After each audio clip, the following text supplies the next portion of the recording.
Yo, it's your boy, Orion, one half of the Northwest Sports Fanatics, back at you with a new video. Today's video is going to be NFL Network's 4-round mock draft 2020 reaction. Chad Reuter, obviously I have to go over some of the mock, picks in the first, second, third, and fourth round. I'm a little tired from working today, but I figured I hop on and we can discuss some of the moves that happened today. Xavier Rhodes closed. He found a new home. Jalen Anthony Brown in the building. Ryan Strick in the building. But I thought there was a lot of trades. I mean, there's going to be a lot of trades in the first round, but it kind of gets you acclimated to some of the picks as we go in. Round 1 and round 2, there'll be a lot of familiar names. But once we get to like round 3, even if you're a Northwest sports fanatic or an expert, right, some of the names are going to be nice to touch on. You might have watched some of these guys play time to time over Saturdays in the past college football season, but not everyone is going to know every player, going from rounds 1 through 7. Jalen Anthony Brown in the building, Ryan Strick in the building, Sarah Small. Orion, how are you? I'm good. Matt Carter, what to do, my guy? He said, oh my God, Chiefs, stop twiddling your fingers and pay Chris Jones. Who? Chris Jones. Pat's time says tank for Lawrence. They should. I'm not sure if they're going to. They might surprise everyone in this particular draft and trade up and grab their quarterback of the future, or possibly wait, till next season. I'm not really sure where we're going to go with it. You're happy you got Xavier Rhodes. Go Colts. I do have some concerns, because he was great, early on. And then in the last couple seasons, his play has dropped off a little bit. He went from Rhodes closed to Rhodes open, where he was guarding Michael Thomas, Julio. I mean, he was locking down Mike Evans. And then it just seems like maybe with the injuries or whatever, not necessarily the excuses were, he hasn't really been himself. But I think it is a good opportunity for him to join a defense, a new beginning, where you got, a Buckner up front. You got Darius Leonard in the middle. You got Malik Hooker in the back end. So at least it gives you pieces that are going to hold you accountable, and at least it gives you another weapon that he can prove, hey, I'm worth the money. I got myself a little bit of a payday, considering that you ended up getting cut from the Vikings. So I think it could work out. I think it could actually be a good move. So let me just acknowledge everyone here in the building. Pat's time says tank for Lawrence. We'll see. Xavier Rhodes to the Colts. Go Colts. Sarah Small, Colts fan in the building. Matt Carter says, man, am I happy as shit we got Emmanuel Sanders. When that story broke, I got super jealous because, everyone was saying Justin Jefferson this, Jefferson that from LSU, right? And they might go for that particular player or pick, but to get an Emmanuel Sanders, coming right out the gates, that's going to give you just as much production as a Jerry Jeudy, CeeDee Lamb, or Ruggs. They might be able to get a little bit more depending on who their quarterback is. But when you got Drew Brees, Michael Thomas will get a lot of doubles, and he'll definitely be able to spread the field open for Jared Cook, cooking up the competition, as well as Emmanuel Sanders. And he's an OG, triple OG. He's been, he has an opportunity now to play, I believe, if they go to the Super Bowl. I think I was reading an article, it could be his 4th opportunity at a Super Bowl, right? So with the Steelers, right, with the Broncos, so Big Ben, Peyton Manning, right? And then last year with Jimmy G. And then obviously if the Saints go this year, that's an unbelievable career. And look at those players that he's actually getting the football, thrown to. You're going from Big Ben, Hall of Famer. You're going to Peyton Manning, Hall of Famer. Jimmy G, no Hall of Famer. He's still on the up and up. He could get better. And then Drew Brees. What an awesome path for Emmanuel Sanders. I'm stoked for him. Panthers rule 95. Hey, what it do, my guy? No more Cam Newton. It'll be interesting to see where they go, not only in the draft, but the overall direction of their team. No Luke Kuechly, no Cam Newton. What are the Panthers going to be defined as besides handing the ball off, to run CMC 20, 30, 40 times, in a game? And Teddy B shouldn't turn the ball over, so I'm excited for that. Sky Carr, Rajendran, don't know if I said your name right. He said, sup, Ryan, go Niners. Bang, bang, Niner gang. Damn right. Lenny D, fly, Eagles fly in the building. Can't wait till the draft. Howie, you cannot miss out on Henry Ruggs. I'm going to get into this mock draft. And, the Raiders, the Broncos, the Eagles. There's a lot of teams that are looking for wide receiver. And I normally, was thinking, Ruggs would be somewhere between normally 12 to 20. But in this particular mock draft, you're going to be able to see the value of Ruggs to some of the people on NFL Network and some of the value of Ruggs, not necessarily just against Jeudy and CeeDee Lamb, but against all the wide receivers and what they think that Ruggs could be for the team like the Eagles fly, or whatever team he ends up on. The value is huge. Tyreek the Freak Hill could be a clone of that type of player, and there's a lot of hype around Ruggs, and I can definitely see why. So NFL Network 4-round mock draft 2020 reaction with your boy Ryan and the Northwest Sports Fanatics. Make sure you guys subscribe to the channel. Smash that like button either now or on your way out. Donate to your boy either on here or through patreon.com/NWSF. And if you're looking for merch, Northwest Sports Fanatic merch, link is below every video on our YouTube page. You can also do patreon.com/NWSF. And you can go to the GoFundMe and take a look at the page by going to www.gofundme.com and then typing in NW space sports space fanatics. I'm watching New England Patriots 2007 Dream season with Randy Moss undefeated against Eli Manning and the Giants Super Bowl XLII. Do you remember that in 2008? It just seems like it was just yesterday for me how I figured that the Giants were going to win this game. If you remember watching this game and when the Giants ended up playing the Patriots in the last game of the regular season, they had the blueprint of what it was going to take to be able to get the dub. So it's kind of cool to be able to go back, obviously with this coronavirus and everything that's going on, to be able to remember some of those memories of the spoilers and some of the great teams in years past. Some people say Eli is a Hall of Famer, some not. But definitely watching this game, it started off a little slow. It's 7-3. Third quarter, 8:13 left in the third quarter. It definitely could have went either way. But I definitely want to get into this mock draft because there's some interesting names to be able to go over. Definitely. Jalen Anthony Brown says, I'm playing 2K16. He says, I'm winning. I'm using the Lakers. You need to step it up and get the newest version, my guy. Odin's Child. He said, damn, I'm late. It's all good. I was going to do the stream earlier, about an hour, half hour earlier, but I was just thinking, all right, what do I want to actually talk about that's going to be interesting? There was the Xavier Rhodes move, but besides that, no Cam Newton, no Jameis Winston, no Everson Griffin, no Jason Peters, so there wasn't really a lot of movement today that would have been like, boom, this is a good show to go over everything. But then I saw this mock draft, and it's one of the very first that is a 4-rounder on NFL Network, Chad Reuter. So I figured I don't trust everything that he says. And obviously a lot of these guys on NFL Network, they're going to have their own mock drafts. They're going to copycat each other. But it gives you a little bit of a backbone and a blueprint to know some of the names past the second round, get acclimated to some of these names, and we can go over what we think of what he thinks on his end of the moves. Definitely he feels there's going to be a lot of movement in the first round, and I bet you there is. Because, we don't even really know where Cam's going, Jameis is going, and a few of these other pieces. Let's see. Seahawks might address more defense than offense because we signed 5 decent linemen. Dakota Odell. I saw a post that I retweeted today about Russell Wilson, Dangerous, wanting to go to the throwback unis, the Steve Largent era, from the 80s and the early 90s. Cortez Kennedy, Rick Meyer, the old school. Kurt Warner, but not the quarterback, the running back. And I love those unis. To me, those are some of the best uniforms in NFL, period. All time. I love those unis, so we'll see if they wear them some point. Tampa Bay Buccaneers got some unis, but they have not revealed those either. Sheldon Day signed with the Colts. Sarah Small, you're on top of it. Thoughts on the 49ers offseason so far? For me, with the moves, they let some pieces go. It's not really necessarily, I feel, the moves that they've made. It's the positioning in the draft to be able to get your Julio Jones, Srikar Rajendran, right? So it's about bang, bang, Niner gang. Who do you want your next Julio Jones type of wide receiver? Your Michael Thomas. Who do you want your guy to be? So essentially, you got enough pieces up front. You ended up letting, Buckner go. You got Armstead. You got D Ford. You got Nick Bosa. So you're good there.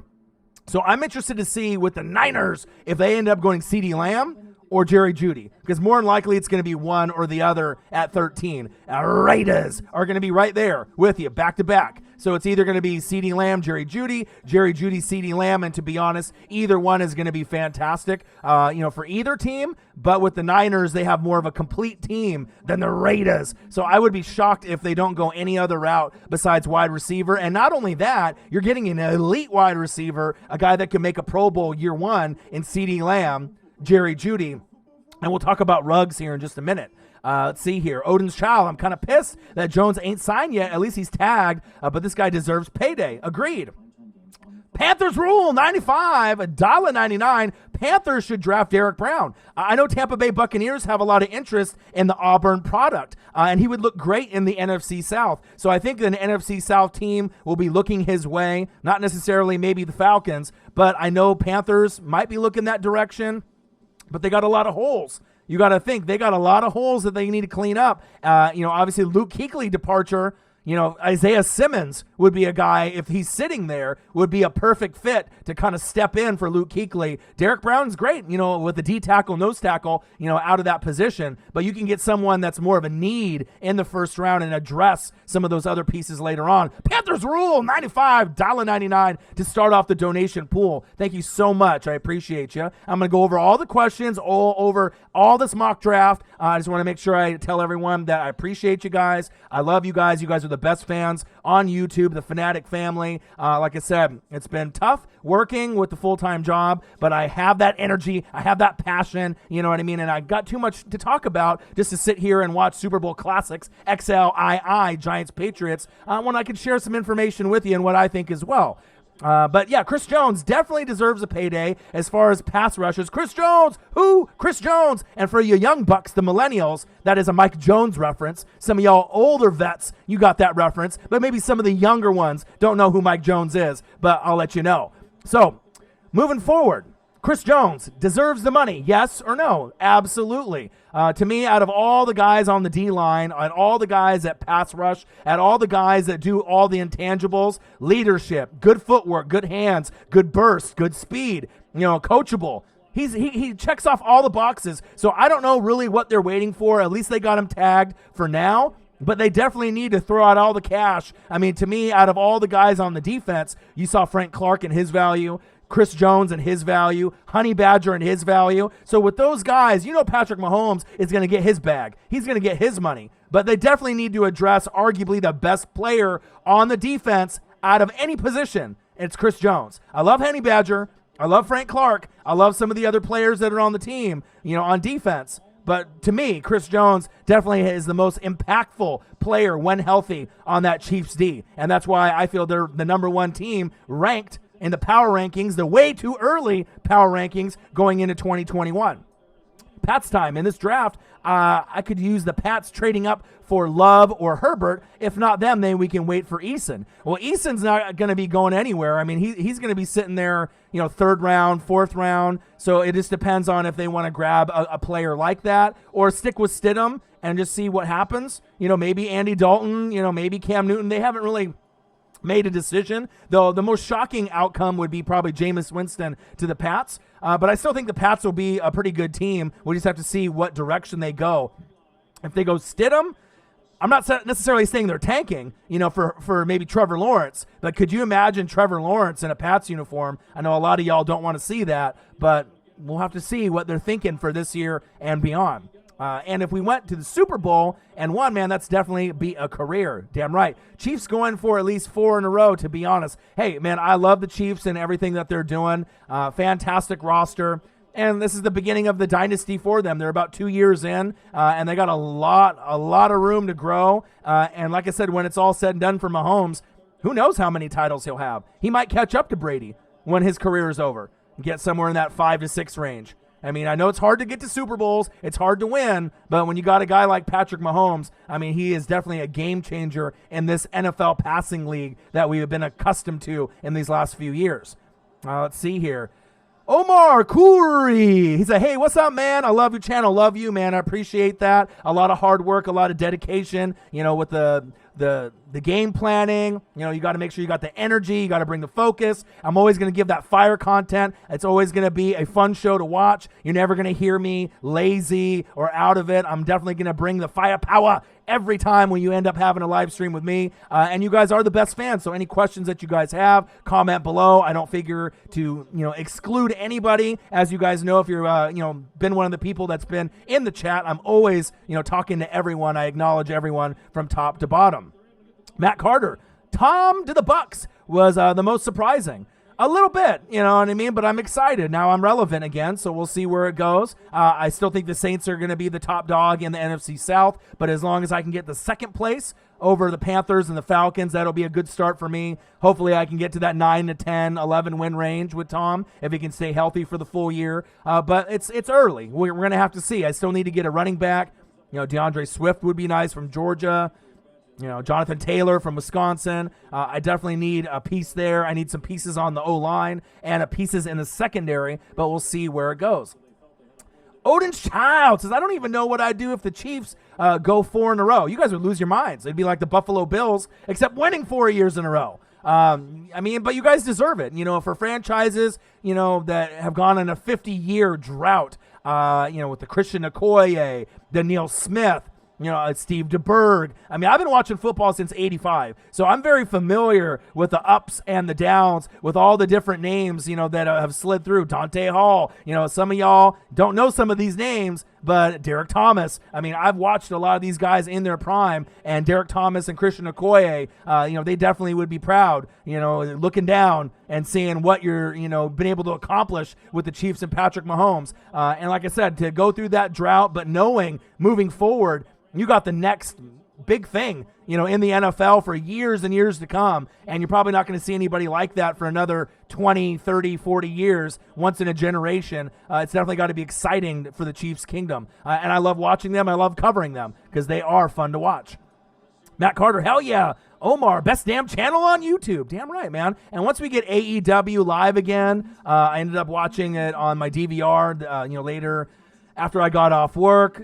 Pretty good. It's a lot better than WWE. You ended up having Sammy Guevara, from obviously the Inner Circle going against who? Kenny Omega. So that's always fun. They usually have good matchups. The Exalted One, Brody Lee, got to see him, Matt Hardy and Jericho, banter a little bit. So it's going to be amazing when that comes around. And hopefully if I get home in time, I can start doing AEW live streams again and get back to this whole routine where sports is around. But in the meantime, I'm going to be able to hold it down and give you guys that sport coverage that you guys are just wanting, needing, other than ESPN reruns or NFL Network reruns or SEC Network. You got it here. The best, your boy Ryan and the Northwest Sports Fanatics. NFL Network 4-round mock draft 2020 reaction with your boy Ryan and the Northwest Sports Fanatics. Make sure you guys subscribe to the channel. Smash that fucking like button either now or on your way out. Donate to your boy like Panthers Rule did. $95.99. Thank you so much. And if you're looking for merch, Northwest Sports Fanatic merch, link is below every video on our YouTube page.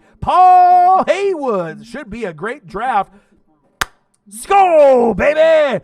Miss you, man. I know I've seen you around here and there. You've been a little busy, I imagine. Good to hear from you. I hope you're staying safe. And I am excited to see what the Vikings do with all the accumulated picks from the Diggs trade, going to Buffalo, and just to kind of see where the roster goes. You definitely need corners. We obviously seen the releases and obviously the trades, and getting those pieces out of there like Xavier Rhodes. But they're always a solid team on offense and defense. The Everson Griffin is going to be interesting. That might be the most impactful piece, even more than Diggs, on that side of the ball with him and Danielle Hunter with that 1-2 punch. But we'll see what they do in the draft. And I'm excited to see Kirk Cousins try to develop another year with not only Thielen and Rudolph, but maybe someone else other than Dalvin Cook. Another piece, another wide receiver, maybe another running back that they can bring in. Somebody, another weapon, another X factor to help out the Vikings and Skull Nation.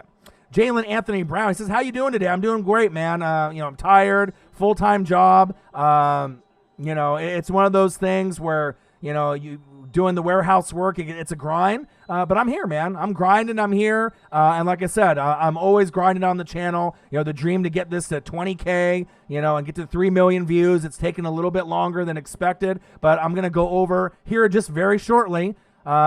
the 4-round mock so we can kind of discuss it and talk about it. But I want to acknowledge everyone and all the questions that are here. Most surprising move was D-Hop to Arizona. Shrikar Ranchadran. Absolutely. Fantasy football, anyone? Kyler Murray, D-Hop, Cardinals. I mean, those games are now going to be actually fun to watch where you're like, I don't want to watch the Cardinals. Now you're going to be like, fuck yeah, I want to see the connection and Kyler Murray's development, not only with D-Hop, but Christian Kirk, Larry Fitz, and to see what they do in the draft as well. So a lot of the shittier teams like Tampa Bay, my team, getting Tom Brady, now you're like, okay, fuck the Buccaneers. I don't want to watch them. But now they got Tom. So now it's like, even if you hate Tom Brady, you hate the Patriots, but now he's on the Buccaneers, they're like, okay, maybe I'll tune in. Whether you're rooting for him to succeed, rooting for him to fail, rooting for me to go crazy with my reactions, but it's just going to be exciting for me to be relevant again. So it's nice to see the bottom feeders start to climb up a little bit with a little bit of excitement, even if it doesn't mean a playoff berth. I'm hoping, this year or next year, Cardinals are a little bit farther back than me, and especially in their division as well, NFC West, but we'll see where it goes.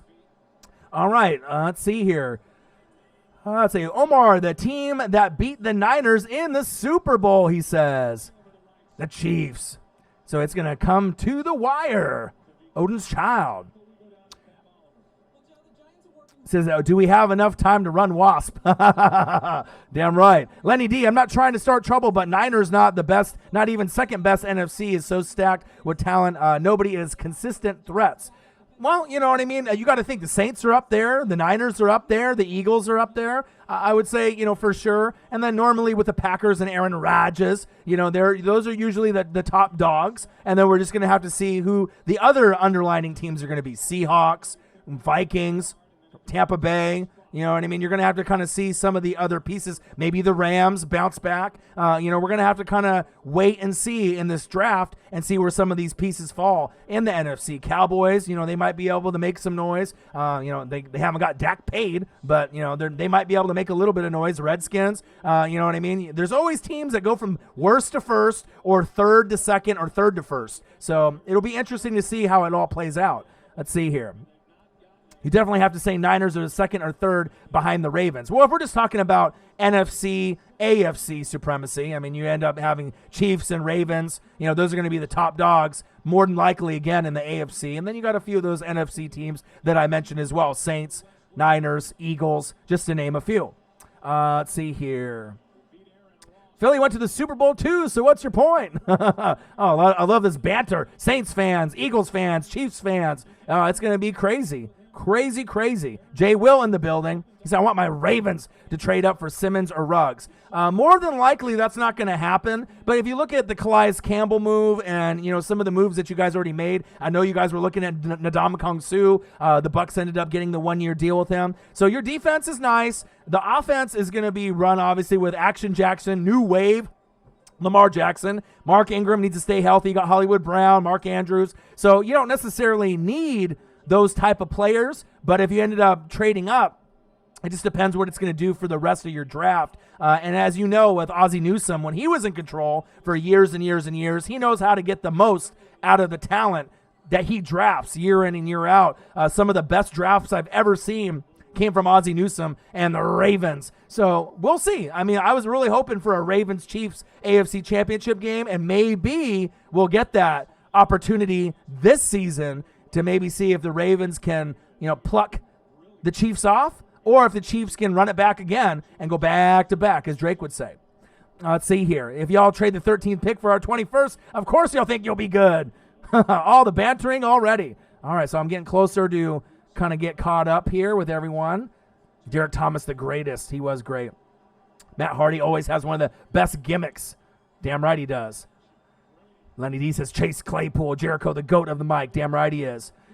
Great to be back, brother. Fanatics for life. Damn right, Paul. And like I said, this is a place where it's not just a Buccaneer place or, a Saints place or Eagles place or a Chiefs place. This is for all the fans, no matter big or small. I haven't seen a lot of Falcons fans in the past few years, But now it seems like they're coming out of the woodworks. I don't know if it was that Todd Gurley pickup and now the confidence is back or the trolling is back, but they definitely are back in the building, and I hope they come back. We want to be able to discuss that. So let's finally get in to this 4-round mock and just go over some of the highlights of Chad Reuter and some of the moves that they are projecting and kind of get reaction. So they have number 1, LSU, senior Joe Burrow to the Bengals. No surprise. Burrow's confidence and the presumed return of A.J. Green via the franchise tag could give the Bengals some hope for the first time in a while. So with that being said, no surprise there. Number 2, this is where it gets interesting. And a lot of people are saying that Riverboat Ron is really linked to this guy. So even though Chase Young would be the smart pick, the safe pick,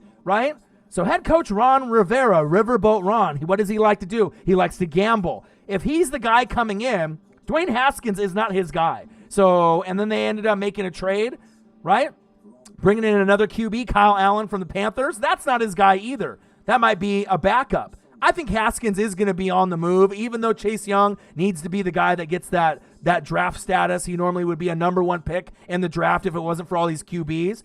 Head coach Ron Rivera has to appreciate not only Tua's on-field prowess, but his character and leadership skills. Yeah, he's got a little bit of an injury concern, but landing a special talent is great, but a franchise-changing player could really make this team respectable, not only for a 5-year period, but possibly a decade. No, Rivera says Dwayne Haskins is his guy. I think it's BS too. By the way I see it, the decision to swap a 5th-round pick for Kyle Allen leads up to a Haskins trade. So I don't think Haskins is going to be one of those guys that's going to be with them.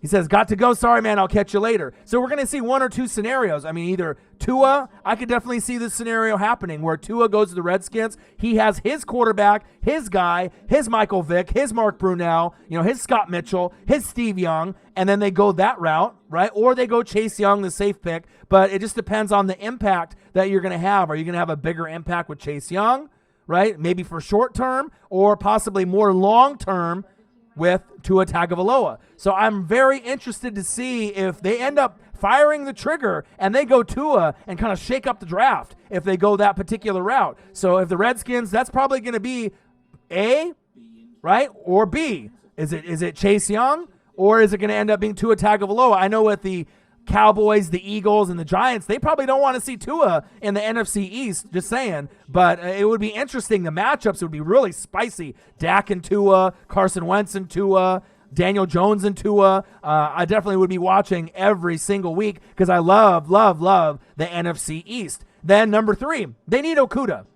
right? Obviously, you lost big play Slay. Right? But if Chase Young is there, you got to take him. As great as Okudah is, you'll be able to find another corner in the next round. Chase Young at 3 to the Lions. If they go that particular route with Burrow at 1 to the Bengals, Tua at the Redskins. If they pass on Chase Young and Riverboat Ron wants his quarterback, his guy, kind of like Cliff Kingsbury did with Kyler Murray, Josh Rosen, out of here, right? And then he ended up getting his guy moving forward. Because, with the head coaching positions in the NFL, they don't last a very long time, right?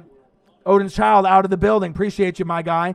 So, if you only have a few years, 2 to 4 years, you got to make sure you get your quarterback instead of getting a Chase Young and then sticking with Haskins if you don't really believe in him. Chase Young at 3 if that scenario happens. And then a trade with the Giants at 4. The Dolphins pick Justin Herbert. And at that point, if Tua's off the board and Burrow's off the board, you almost have to make that trade and go up to be able to get him, worrying about what maybe the other teams possibly might do.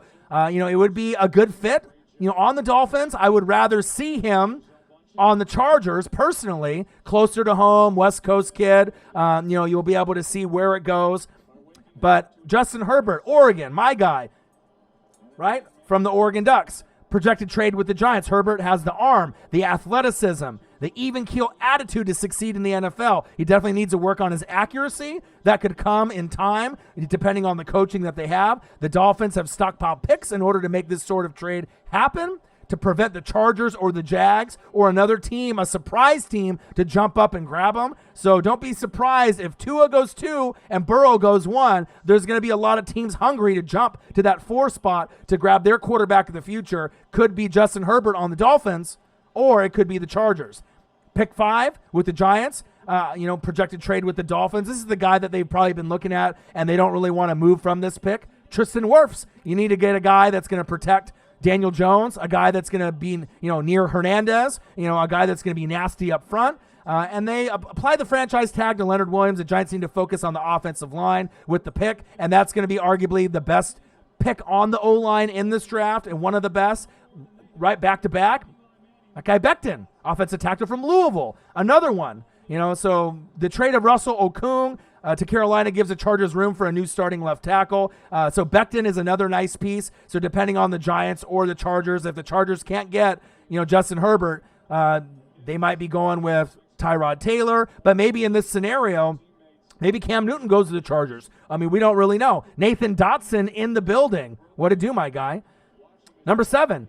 If it slides all the way down to that particular, position, you have a spot to get Okudah, Simmons, depending on what you feel is more value. He has Jeff Okudah, sliding down the top cornerback to replace James Bradbury, which is a need. But losing Luke Kuechly, to me, is a bigger need, and I would go Isaiah Simmons at that point at 7 if he was there. But Okudah, if he slides, that could be another good pick, to be the next Stephon Gilmore 2.0. Interesting right here. Number 8, fly, Eagles, fly. This is what I was worrying. And this is, one of those things that I could definitely see a team like this doing this. Projected trade with the Cardinals, the Denver Broncos, trade all the way up to number 8 to pick not CeeDee Lamb, not Jerry Jeudy, but who? The pick that you want. Henry Ruggs III. Now, I'm not sure if they're ballsy enough to trade all the way up. John Elway hasn't really proven that he knows what he's doing with the quarterbacks that have come into the franchise, not named Peyton Manning or John Elway himself, right? But if this happens, Elway must give Drew Lock as many weapons as possible, swapping pick number 15 and a couple day 2 picks to grab their wideout target. Ruggs, CeeDee Lamb, or Jerry Jeudy all have a case to be the first wide receiver drafted, but we'll go with Ruggs here, gives them the best shot to become a legitimate contender in the AFC. So I'm not really sure if Ruggs is going to go ahead of Jeudy or Lamb. I mean, you're definitely taking the speed factor ahead of the route running, the hands, and the skill set, but you never can say never. And especially with the Broncos, the Raiders, the Niners, there's a lot of teams that are going to be Eagles are looking for a top-tier wide receiver. Pick 9, Javon Kinlaw, D-tackle, South Carolina. The Jags need a lot of picks. They need a lot of pieces. So to me, it doesn't really matter who they pick up in the next few rounds. They're still going to be having to really guide themselves and tread softly, from year to year to be able to be competitive. He says, I don't know why people do want to say it. Always hasn't done shit, really. Yeah, it's Lenny. I doubt they pass up an elite talent like Chase, but you never know. The Skins pick Tua and not Chase Young. That messes up the whole draft because the Lions are forced to grab Young. Exactly, Lenny D. So you just don't run. You don't know. I mean, like I said, it's just like with the Sam Darnold, Baker Mayfield. We thought it would be Sam Darnold. So it'll be one of those things that it'll definitely change the whole structure of the first round. And a lot of people are going to be trading up, trading back, and getting different pieces. 10, Andrew Thomas. That's no surprise. The Browns, offensive tackle from Georgia. So there should be 3 offensive linemen taken within the first 12 picks. In this particular mock, they have 3 in the first top 10. And it definitely is a need for a lot of these teams. Pick 11, the Falcons, Isaiah Simmons. Could you imagine? Isaiah Simmons there, projected trade with the Jets, the signing of veteran Dante Fowler with the selection of Simmons. That definitely would help with the Vic Beasley departure and the Devondre Campbell departure, especially with Vic Beasley, a guy that dominated in 2016. He hasn't really been the same guy since then. So we'll have to see what he does moving forward. But Isaiah Simmons could be one of the biggest sleepers in the whole entire draft. Very athletic, very fast. Him and Chase Young, to me, are the 2 best defenders in this whole entire draft. Okudah at corner is going to be amazing as well. Pick number 12, Raiders. They're looking like they might take CeeDee Lamb. It's going to be CeeDee Lamb or Jerry Jeudy at that point, and then pick 13, Jerry Jeudy, to the San Francisco 49ers. So we're going to have to see, at that point what happens, because, I mean, if the Broncos are that confident in the connection with Drew Lock and Ruggs, they can go that route. But, I mean, to pass up on CeeDee Lamb and Jerry Jeudy that are more polished for the NFL would be a gamble, but you definitely get the speed aspect at that point. DK almost slipped to the 3rd last year, so you never know who's going to drop. Exactly. And if you have the right pieces at OC, head coach Pete Carroll, and Russell Wilson, I mean, he makes anybody look good. So it'll be exciting to see. And the Niners have been lacking their Jerry Rice, their TO of this generation. And if they get Jerry Jeudy at 13 and CeeDee Lamb goes to Raiders at 12, they finally get their Tim Brown, their Jerry Rice type of players for years to come. Pick 14, Derek Brown from Auburn, D tackle. I don't really like that particular pick. Even with the pieces that I have, Sue's only going to be there for a year. I get it. But, offensive line is going to be an issue, but there's already going to be 3 off the board. I mean, I guess you could go that particular route to help beef up my defense, but I need O-line. I need running back, but it'd be a little early to pick a running back at that point. I need secondary. So for me in the Bucs, I would rather trade back and try to accumulate picks and go back a few picks to accumulate another maybe second rounder to kind of stockpile some of the talent that I would be needing to be able to get more pieces on the board for Tom Brady. But if they ended up picking a Derek Brown type of player, I've watched him at Auburn. He is a beast. You got JPP. You end up having Shaq Barrett, Sue, Derek Brown, Vita Vea. That would be nice. They're going to be one of the top run stoppers in the whole entire NFL. Now we just got to see if they can stop the fucking pass, and that's the problem that the Bucs have had for a long time. Jedrick Wills, another offensive tackle, Alabama, obviously going to the Cardinals. Projected trade with the Broncos at 15, so they get their guy to protect Kyler Murray, so we'll have to see what happens there. Clavon Chason, edge rusher, LSU with the Jets. Projected trade with the Falcons. So you can see Chad Reuter. This guy's going for trade all over the place. Edge rusher for the Jets. I mean, they need a lot there. They might get Clowney. So if they get Chason and Clowney, they're going to be looking pretty good there. So we'll have to see where that goes. The Cowboys, C.J. Henderson, corner from Florida. Ryan Schrick obviously was in the building earlier. I'm not sure if he's still there. They re-signed Anthony Brown, but they still need depth at corner. Chidobe Awuzie and Jordan Lewis are free agents after next season. So after getting that particular player, a C.J. Henderson type, the second best corner to Okudah, could be interesting to see what they do. Hendo, what to do? And then next, Austin Jackson, offensive tackle from USC. On the Dolphins at 18, I could definitely see them trying to protect Tua because they're going to be looking at quarterback, offensive line at tackle, and then running back in the first round. So we'll have to kind of see what the Dolphins decide to do and who's sitting there. 19, another sleeper, Kenneth Murray at linebacker from Oklahoma to the Raiders. Another pick at linebacker that can help beef up their defense. Patrick Queen, cornerback, Ravens, LSU, junior, solid player, projected trade with the Jags. That could be really interesting, Patrick Queen, to see what he is able to do for this roster. Last year, the Steelers moved up to get their man, Devin Bush, who I absolutely love. This year, their rival moves up to get Queen before the Patriots can draft him, giving Jacksonville a third-round comp pick and a fourth-round selection. Could happen. And then the Eagles at 21, Justin Jefferson. So, I mean, if he ends up being there and he's sitting there, yeah, it's not Ruggs, but you don't want to, trade away everything to grab, Ruggs unless you feel that it's worth it depending on your comp picks and the rest of the draft. You don't want to just go all in, and gamble, playing blackjack, Texas Hold'em, and pushing all your chips in. But Justin Jefferson could be a nice piece. I could definitely see him fitting in with Carson Wentz. But Ruggs, to me, is more of a natural fit, personally. Denzel Mims, wide receiver for the Vikings from Baylor, which would be a sleeper because I don't think anyone's really talking about him. I don't think he's going to go 22. To me, it seems like he's going to be going probably in the second round. And this particular mock draft, Reuter supposedly thinks that Mims is going to be all the way at 22. I don't think so. Lenny D says, Orion, I'm not playing if Ruggs somehow fall into our lap at 21. Howie bet not fuck this up. He's not going to be there at 21. T. Higgins is nice too. I love T. Higgins. And Paul Haywood, exactly. I would definitely go Higgins for your Vikings at 22.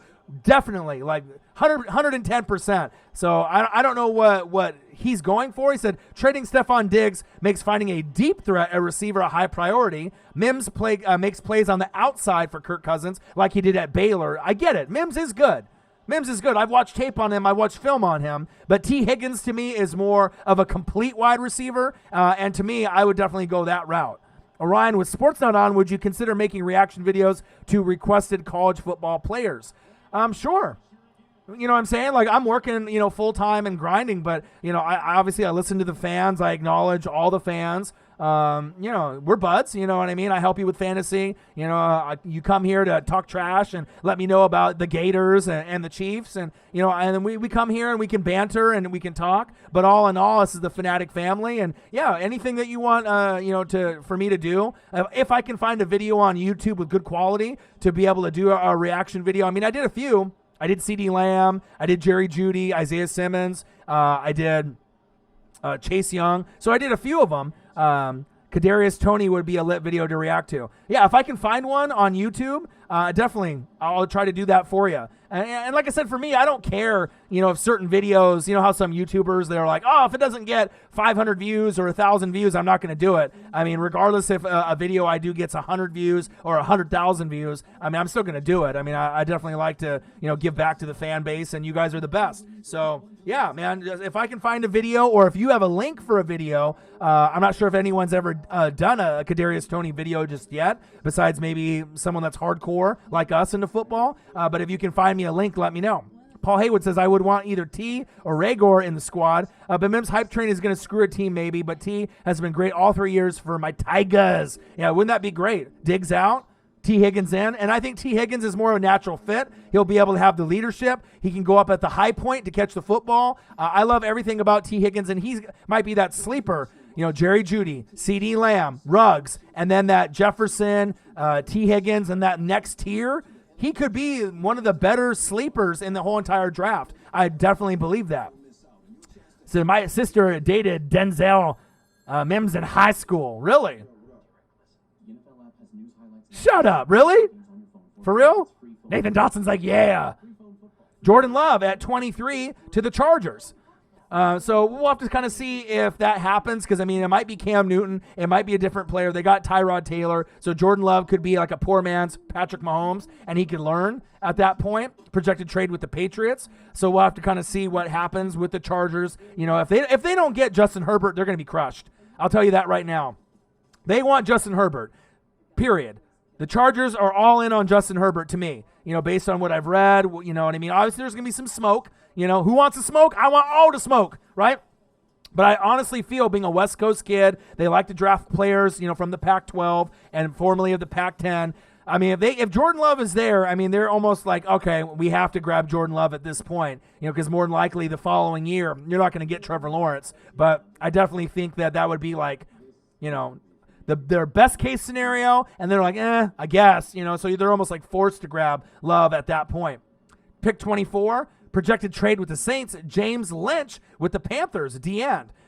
Decent, you know what I mean? But I don't think Lynch is going to be a guy that normally would be in the first round. So obviously this Chad Reuter loves guys from Baylor, so another Baylor player, junior. If Panthers coach Matt Rule wants his former player to join him in Charlotte, he'll need to move up and get him. But see, that's the thing, though. You don't necessarily want to be just picking guys that you coached in college. I mean, a lot of times that'll end up being a disaster. So I wouldn't like that move one bit. Yetur Gross-Matos, edge rusher, Penn State with the Vikings. With Everson Griffin avoiding his contract, the Vikings now have a hole on defense. That Yetur Gross-Matos from Penn State. So I'm not really sure if that would be the best option for edge at that pick at 25, but it definitely would fill a void, and it would help Danielle Hunter have another guy right there. So Orion Ruggs could fall into our lap if Skins pick Tua and Lions pick Young. It messes everything up, I'm telling you. But the thing is, you got to think who's going to be ahead of you that desperately wants a receiver, Lenny D. Broncos desperately need a wide receiver, right, with Cortland Sutton. The Niners are looking for their top guy. They would have not traded Buckner away if they didn't want a top wide receiver, almost guaranteed. And the Raiders need a top dog for Mariota, right, or Carr. So there's going to be at least 3 teams ahead of you, even if that scenario happens and Tua goes 2 and Chase Young goes to the Lions. So you're going to have to trade up. You're going to have to trade up if you want Ruggs. You're going to have to trade up quite, pretty high, because like Ruggs could go anywhere between, in that scenario, in this particular mock draft, 8, to 13. All those 3 wide receivers are gone. And you're picking pretty, you're in that 20 range. So, I mean, anything could happen if you start getting a string of, like, offensive linemen and, defensive players. But, we will have to wait and see. Nathan Dotson, I did a live stream yesterday, and I talked about it. The death of Chris Benoit. Yeah, I ended up recording it, watching it. It's fucking amazing. And I know you're a big wrestling fan like me. You should watch it. It's 2 hours long. It is amazing, man. And it's on Vice Channel, my favorite network on TV. It has all kinds of original programming. And like I said, I really recommend anybody that is a wrestling fan to watch it. It is absolutely phenomenal. It definitely goes over, a lot of the kind of ups and downs of Chris Benoit's career, and it also goes over, kind of the impact that, Eddie Guerrero, Eddie, we lie, we cheat, we steal, right, with him and Dean Malenko, and how it really affected him when Eddie died. So Nathan Dotson, I'm not sure if you've seen it just yet, but it's fucking amazing. Anything that's wrestling related, I'm all over that shit. I mean, if there's anything that I love besides NFL and college football, it's wrestling. ECW, WCW, AEW, WWE, WWF, and yeah, it's fucking awesome. Pick 26 in the first round, the Dolphins, Jonathan Taylor, running back from Wisconsin. That could definitely be a nice fit there. So they'd be looking at Jonathan Taylor in this mock draft, Austin Jackson, offensive tackle from USC, and then obviously getting their guy and trading up to 4 and Justin Herbert. That looks pretty fucking good for the Dolphins, and that's just in the first round. Justin Herbert, Austin Jackson, O-tackle from USC, who's nice, and then getting a Jonathan Taylor from Wisconsin. I like that first round a lot. That would be amazing. Nathan Dotson, I saw it already. It was must-see TV, man. Shawn Michaels is the greatest wrestler of all time. Oh, I don't know about that. I don't even know if I could go Shawn Michaels or even Undertaker. Macho Man, The Rock, Stone Cold, Hollywood Hogan, not necessarily Hulk Hogan, RVD. I mean, there's too many to list. Bret Hart, Shawn Michaels, Undertaker. I mean, it just depends on if you're talking about character or if you're talking about, a guy on the mic overall, that does everything. So it's debatable. They had their top 3 wrestlers on Twitter, and they kind of did that for like MLB players, Griffey and a few other people, because people are bored as hell during this coronavirus. But Stone Cold, I got Stone Cold over Taker. I got Rock over Taker. You know what I mean? I'm older too, you know what I mean? Because I grew up in the 80s, and obviously Hulk Hogan, Hollywood Hogan, Ric Flair. You know what I mean? It just depends on, where you want to go. But I'm a Macho Man guy. If I had to go with my 5, it's definitely Hogan, Macho Man, Rock, Stone Cold. Man. RVD? I mean, just based off entertainment. And I didn't like Hogan really that much in turn heel. I like heel guys. So Hollywood Hogan for me, not necessarily Hulk Hogan. And obviously, as far as wrestling skill set, he's slow, leg drop, the boot, but him on the mic and everything, he was the one that kind of started it all. Macho Man has got to be up there too. But there's a lot of guys that are really underrated in my book too. Eddie Guerrero is underrated. Jericho is underrated. Jericho to me is as a top 5 guy wrestler and on the mic of all time. So I mean, it just depends on who you feel is your favorite. The Rock has the best mic skills, hands down. I don't know if it'd be hands down. I mean, Mr. Perfect, he was great, man. But the Stone Cold Steve Austin was amazing on the mic. Rock was amazing on the mic. Macho Man was amazing on the mic. I mean, you could argue Macho Man was better than The Rock or just on that same level. I mean, different eras. Chris Jericho is amazing on the mic. You know what I mean? It just depends on who your favorite is.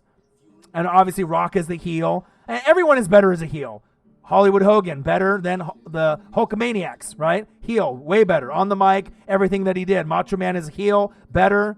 Everyone is a heel. RVD is a heel. It's facts. Pick 27, Joshua Jones, offensive tackle. John Cena, another one, better as a heel. Yeah, John Cena promos were pretty lit back in the day. I wish he'd go back to that heel persona. But Joshua Jones, offensive tackle with the Seahawks, pick 27. So I'm not sure if they're going to go that route. They usually trade out of their first-round pick, so we're going to have to kind of wait and see if they end up keeping that pick, but they definitely need offensive line help. Cole Kmet, tight end from Notre Dame, projected trade with the Ravens. Jacksonville is lacking in their tight end and depth chart, and even though they got Tyler Eifert, Cole Kmet, we'll have to see if they end up getting him from Notre Dame. That would be a nice piece for them. Ross Blacklock, D-tackle for the Titans from TCU at 29. T. Higgins at 30. Could you imagine Aaron Rodgers with T. Higgins. That'd be crazy. Absolute bananas. Because, I mean, there were rumors about Odell Beckham Jr., right? But if T. Higgins, if he doesn't end up going to the Vikings and they pass on him and he goes to the Packers, not going to be a good look, moving forward. Triple H was a good heel. Because I hated that motherfucker. Yeah, absolutely perfect heel. You know what I mean? And you got to have those guys. Seth Rollins, better as a heel. You just got to look at the personas and who's there. Adam Cole, baby, if he ends up going heel and they move him up, I mean, he's the only good thing that they got, really, to me, in WWE right now. But, as far as mic skills, presence, if you're looking at all around, mic skills and wrestler, Hogan didn't really have the wrestling part, so you can take him out. Macho Man had the mic skills off the chain because he was probably on, like, shitloads of coke. You know what I mean? He was on the cocaine trip way back in the day, and his wrestling skills were fire, right? So you had Macho Man fire on both ends, Rock fire on both ends, Stone Cold fire on both ends. You know what I mean? So you can legitimately say that those three, probably as far as mic skills, entertainment, to work the crowd, work the mic, and their wrestling skills in the ring, I'm not sure if there was really anyone better than those three. You know what I mean? In their prime. If you really go back and watch the tape and see what they did. But obviously there's going to be a lot of other guys that are amazing. Shawn Michaels, Undertaker, Bret Hart, Ric Flair. It goes on and on and on with all the different players. Pick 31, A.J. Terrell, corner from Clemson to the Niners. So that'll be interesting if they get A.J. Terrell and they end up getting their star corner and they end up getting Jerry Jeudy or CeeDee Lamb.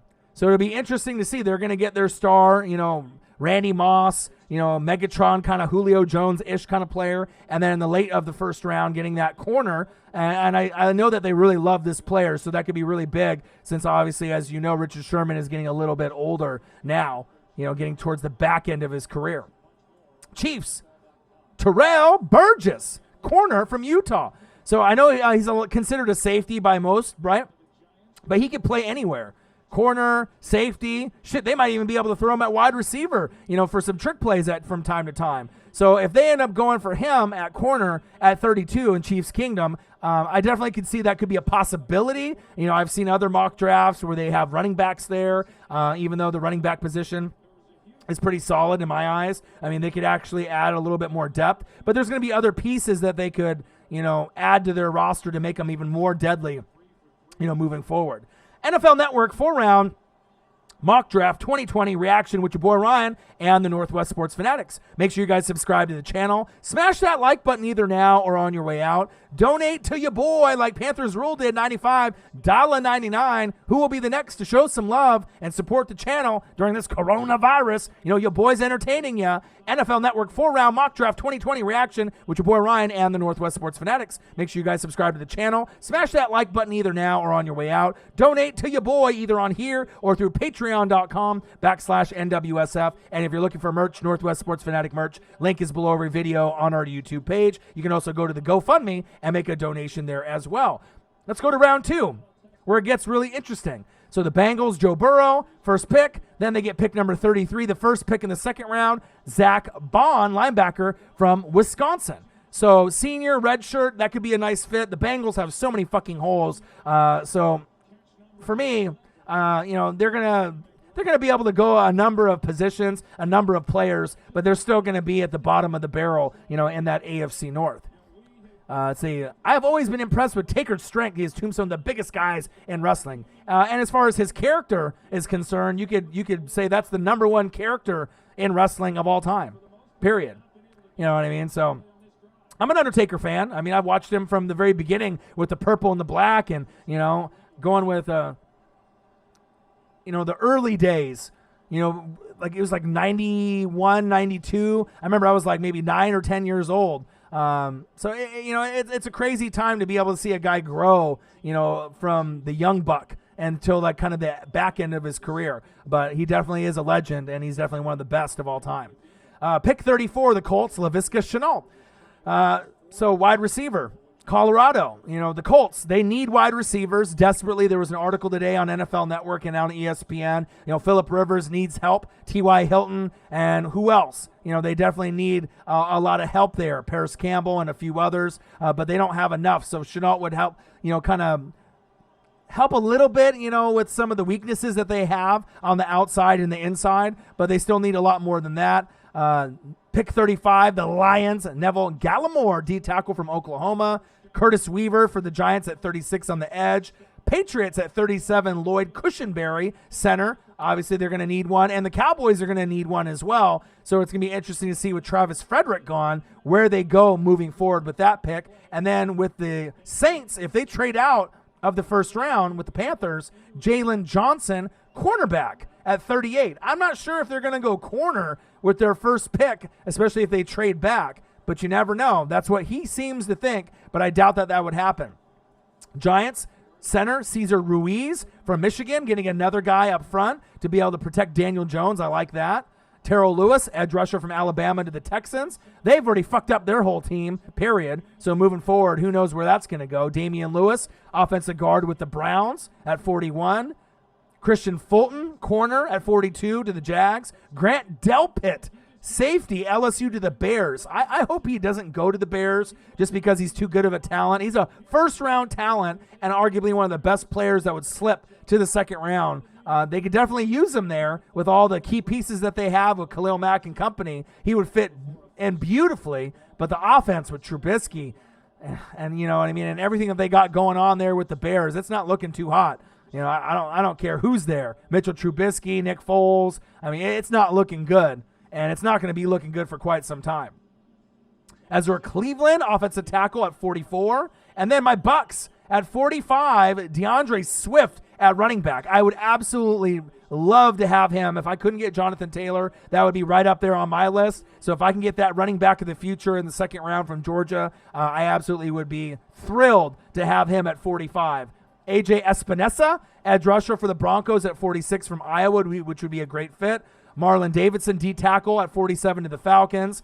Justin Matabuke, D tackle from A&M to the Jets. Bradley Ane, edge rusher from Utah to the Steelers. Bryson Hopkins, tight end for the Bears from Purdue. And then a name that we've kind of been hearing in the second round from a lot of different experts, KJ Hamler. They have him from Penn State. I know Eagles fans are looking at him, but they might end up going to the Cowboys. So the Cowboys are looking at that type of receiver. The Eagles will be looking at him as well. So it'll be interesting to see where they go. Hakeem Adeniji, offensive guard from Kansas to the Rams.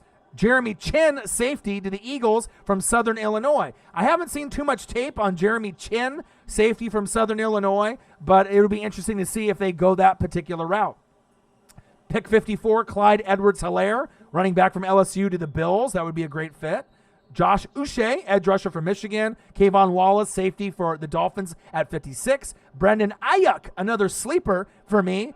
The Texans at 57. Arizona State, he could be a guy. He's not going to be able to, make up for D-Hop, going to the Cardinals, but he definitely could give him another weapon there. So at least, Deshaun Watson isn't fully depressed. Reggie Robinson, the second corner from Tulsa to the Vikings. I could definitely see that happening. Malik Harrison, linebacker from Ohio State to the Seahawks. Chase Claypool, another wide receiver to keep an eye out. Ravens are looking at him at 60. Notre Dame. Adam Troutman, tight end from Dayton. Titans at 61. Trayvon Diggs, corner from Alabama to the Packers. And then Jordan Brooks, linebacker from the Chiefs. Texas Tech at 63, and then Travis Gibson, edge rusher for the Seahawks from Tulsa at 64. So, we're going to have to kind of see where it goes. There's definitely going to be a lot of trades, a lot of movement, but it kind of gets you familiar with at least some of the names. If you live in the East Coast and you are an Eagle fan and you watch Penn State, you're going to be able to see those certain pieces, kind of develop in front of your very eyes. And with me, I'm watching all the different players from all the different, SEC, Big Ten, Pac-12, everywhere. So once I got you guys on the wrestling tip, now you guys are just wrestling tip. You're like wrestling Shawn Michaels and then Undertaker and then Bret Hart and Hogan. So I feel you, man. And once that wrestling talk comes out, I'm the same way, man. Say, hey, Orion, would you happen to have some old LJNs? I wish I did. Those are worth a shitload of money. I have a lot of wrestling figures. I mean, if I can show you, I got Stone Cold. I got your Stinger Splash. Woo!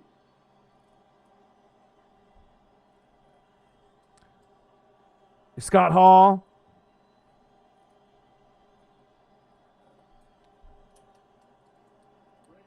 NWO Kevin Nash. I mean, I got a lot of them, that are boxed up, but the LJNs, though, I mean, those are worth a shitload of money. But I do have one really, really old school one. I have a WCW Hollywood Hogan and Macho Man in the package, and it's like the bigger figures. It's kind of like LJNs, and most people have never even seen a WCW figure. Have you ever seen one before? I mean, maybe on the internet, but I actually have one of the most coveted WCW, Hollywood Hogan. It comes with a belt, and it's got Macho Man. It's a 2-pack, and then for the cardboard, it's the ring, and it's a little damaged. It's a little banged up, a little creases here and there, but it's one of my favorite pieces. I'll tell you what, I'll go grab it and show you because it's worth showing on the channel. I'm not going to be on for too much longer, but at least I can share one really cool wrestling piece that you probably have never seen before. Let me grab it for you guys real quick. One sec.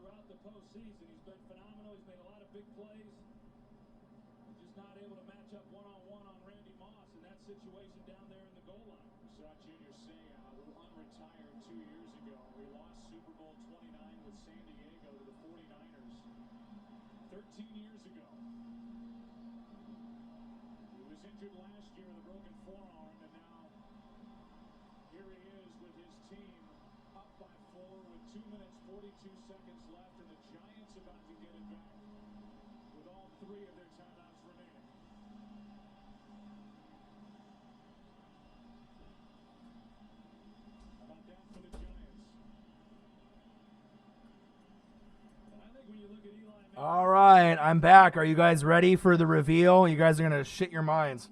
All right? Your brains are going to fucking explode. This is probably one of the most expensive pieces that I own as far as wrestling is concerned. We'll start off with the back so you can kind of check it out. So as you can see, Hulk Hogan, Sting, Ric Flair, Big Bubba Rogers instead of Big Boss Man, Craig Pittman, Alex Wright, Macho Man, The Giant, the Blue Bloods, the Nasty Boys, Harlem Heat, Stevie Ray, Booker T, and then you can see Hulk Hogan and Macho Man. You can see the ring, right? Are you guys ready? Are you guys ready for the reveal? Look at this bad boy.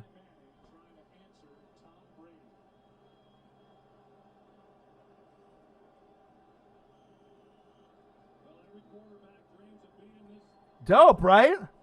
You're not gonna see too many of those out on the market, with Macho Man and Hogan and in the package. You know what I mean? That's one of my real coveted pieces. I mean, that definitely you can drop a sweet hundo on one of those, especially in pretty good condition, $50 to $100 all day long. And the funny thing is with the packaging on this, right? The packaging is actually from 1994, right?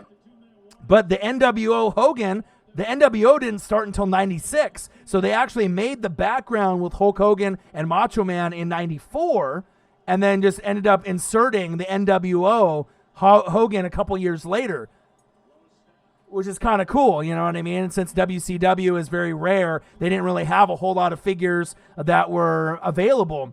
Toys R Us and, a few places had them, but not very, many locations, Kmart, Fred Meyer, and some of these other locations, KB Toy Stores, they definitely went more towards the WWF, toys. And so, I mean, I got hundreds and hundreds of different figures, but yeah, I figured I'd share that with you guys. So NFL Network 4-round mock draft 2020 reaction, wrestling talk, and everything else with your boy Ryan and the Northwest Sports Fanatics. Make sure you guys subscribe to the channel. Smash that like button either now or on your way out. Donate to your boy either on here or through patreon.com/NWSF. And if you're looking for merch, Northwest Sports Fanatic merch, link is below every video on our YouTube page. So let's go over just quickly rounds 3 and 4. Obviously I'm a sport fanatic, so it's going to be familiar names to get acclimated to because you may not know any of these people.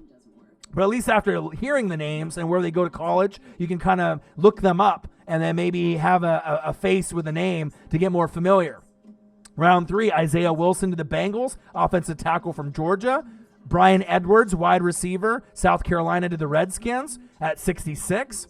Jeff Gladney, corner, Lions, 67, TCU. Jalen Reagor, another one, wide receiver from TCU. So Reagor is going to be another name to keep an eye on. The wide receiver class is very, very deep in this draft. Julian Okwara, edge rusher from Notre Dame.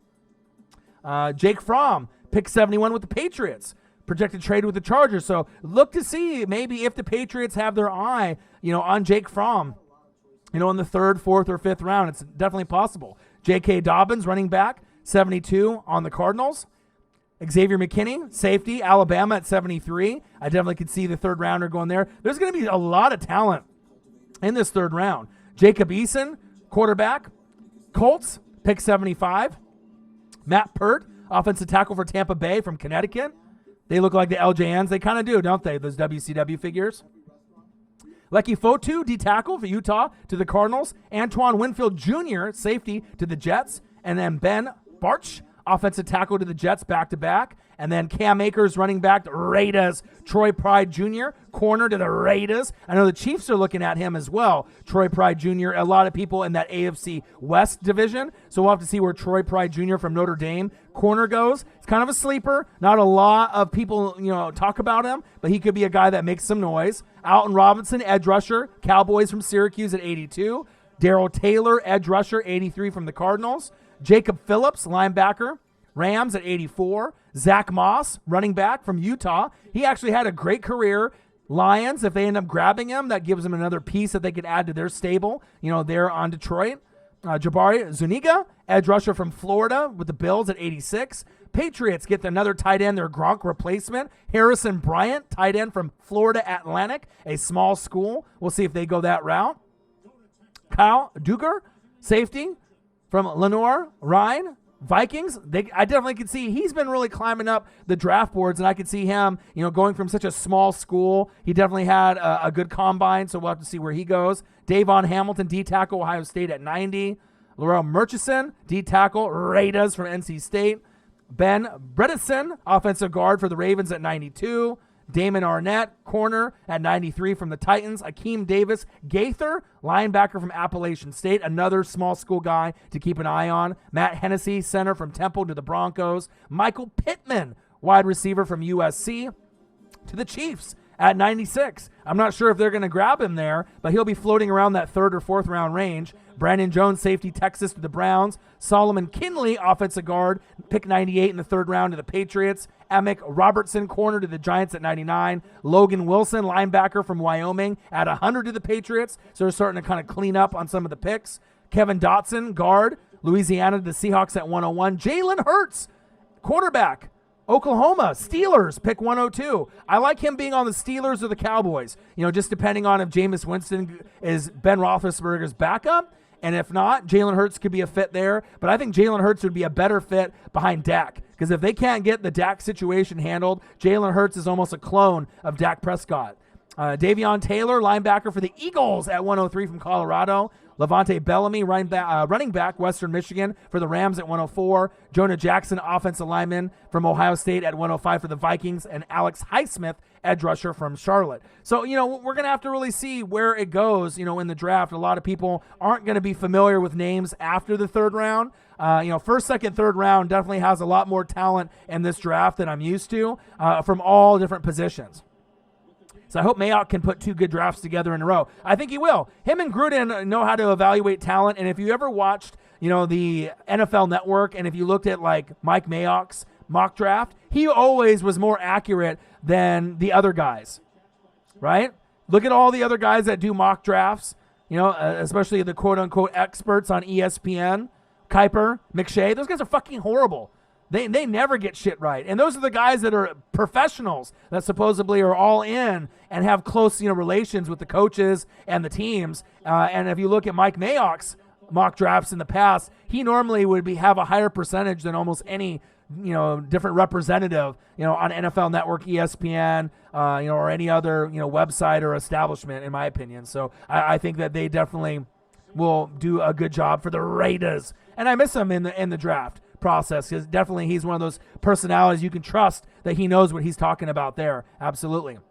NFL Network 4-round mock draft 2020 reaction with your boy Ryan and the Northwest Sports Fanatics. Make sure you guys subscribe to the channel. Smash that like button either now or on your way out. Donate to your boy like Panthers Rule did, $95.99. Thank you so much. Appreciate you. And if you're looking for merch, Northwest Sports Fanatic merch, link is below every video on our YouTube page. So I was thinking the Nasty Boys. That's so WCW. Nathan Dotson, yeah. I mean, I got old school rock figures, Kurt Angle. I even got a box here underneath my desk.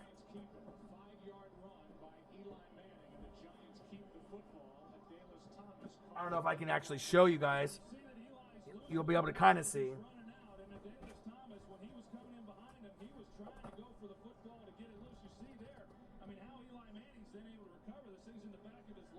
But I got probably like 30 that are in here. And some of these are elite figures. I mean, I got old school ones. I got Brock Lesnar. I got Badass Billy Gunn. I got Road Dogg Jesse James, Rock. I got Sid Vicious, Psycho Sid, Undertaker. I mean, I got them all. And most of these are all like mint condition. You know, these are not have been played with. Some of them have been played with from my friend that I end up purchasing some of the old school ones off of them. Going old school, right? Oh, Badass Billy Gunn, Mr. Ass. Love that. And then Road Dogg. Oh, you didn't know? Bushwhackers. I got it all. So wrestling figures have always been, a big thing, for me.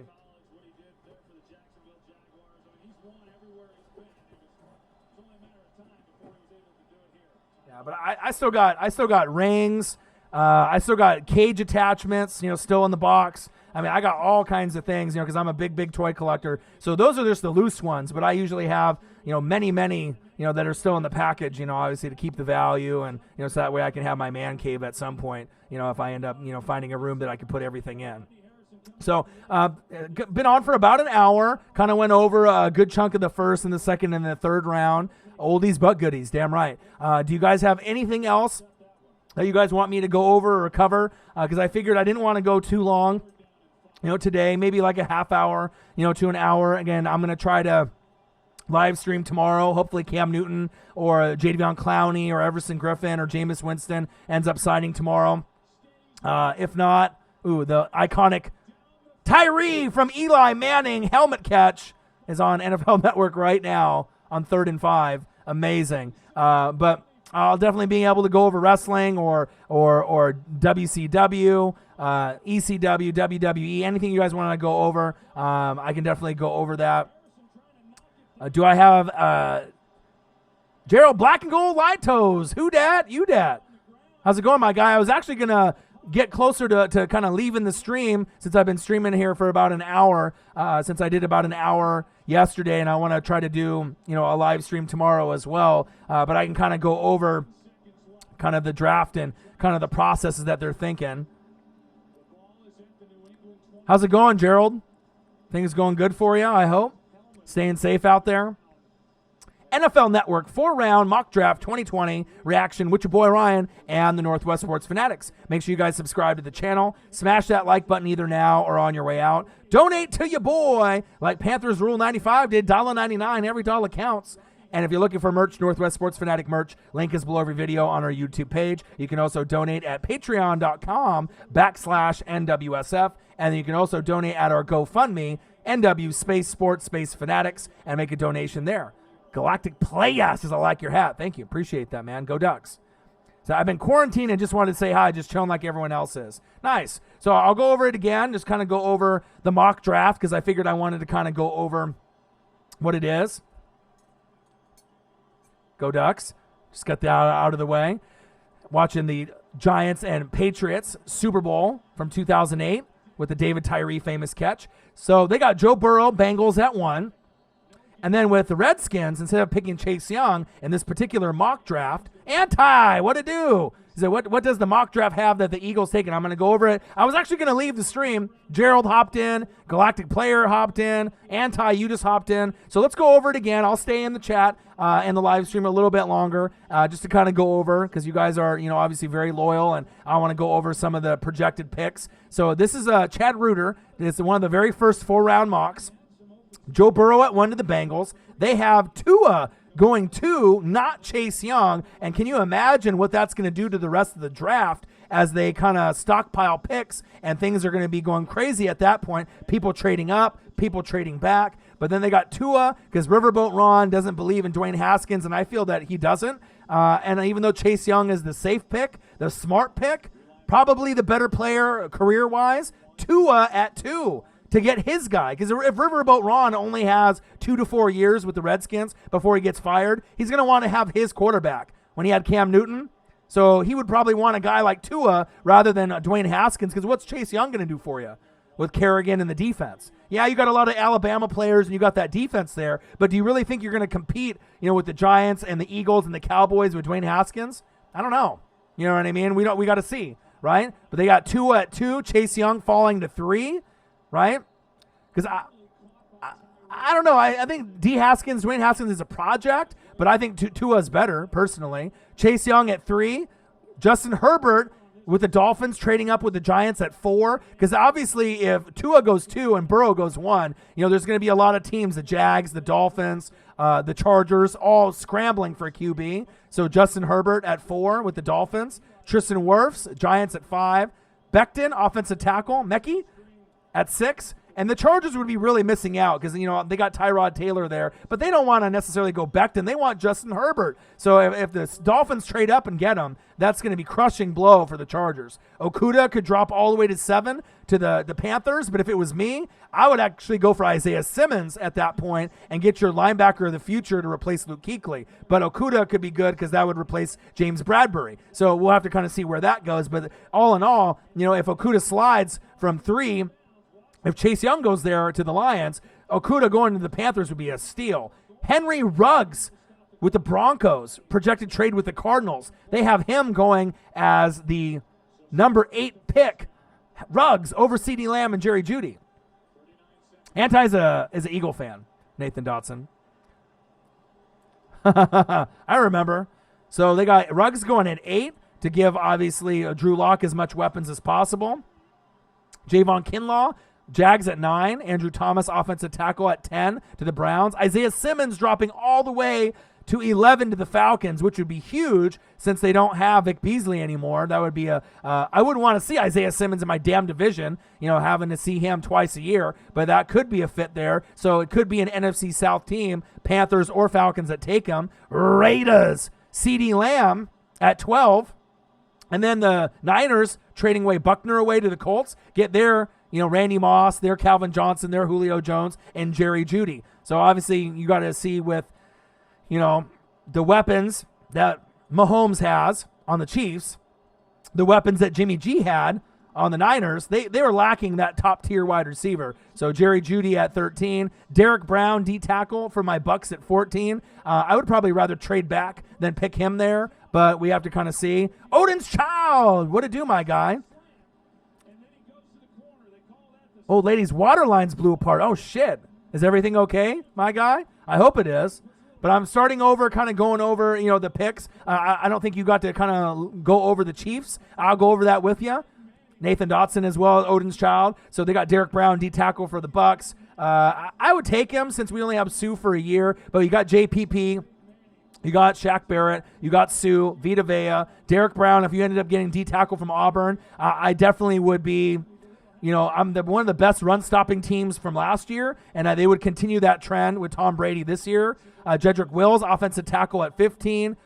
Clavon Chason, edge rusher at 16, possibly with Jadeveon Clowney on the Jets.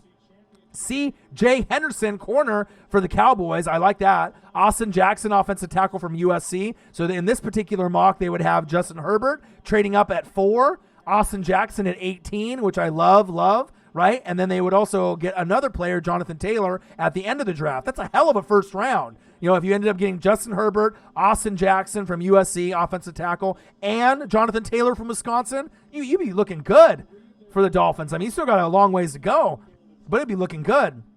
Kenneth Murray, linebacker from the Raiders. Patrick Queen, corner, LSU to the Ravens. Justin Jefferson to the Eagles. Even though I want Ruggs to go there, I think that's the best fit for the Eagles fans. Denzel Mims at wide receiver at 22 to replace Diggs. Jordan Love to the Chargers at 23. James Lynch, D-end, Baylor to Panthers. I disagree. Yoder Gross-Matos, edge rusher to the Vikings. I disagree. Jonathan Taylor, Dolphins running back at 26, which would be great. I want him on my Tampa Bay Buccaneers or DeAndre Swift. Joshua Jones, offensive tackle for the Seahawks from Houston, but they usually trade back. Cole Kmet, tight end, Notre Dame, Jags. Ross Blacklock, D-tackle for the Titans, which would be a sleeper. T. Higgins would be amazing at wide receiver for Green Bay. That's who the Vikings should pick. A couple picks prior to that.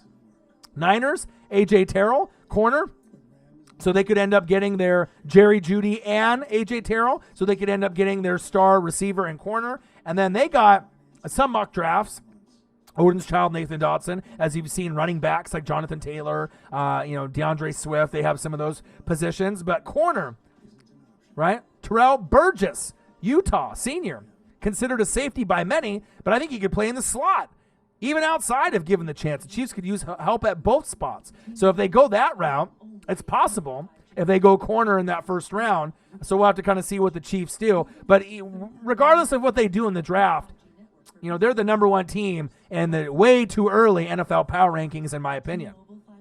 NFL Network 4-round mock draft 2020 with your boy Ryan and the Northwest Sports Fanatics. Make sure you guys subscribe to the channel. Smash that like button either now or on your way out. Donate to your boy like Panthers Rule 95 did, $1.99. Thank you so much. And if you're looking for merch, Northwest Sports Fanatic merch, link is below every video on our YouTube page. You can also donate at patreon.com/NWSF. And you can also donate at our GoFundMe if you're looking to help out the studio, the dream project that I'm trying to do to bring a YouTube studio here into my hometown so I can make other content creators' dreams come true. You can go to GoFundMe.com and type in NW space sports space fanatics.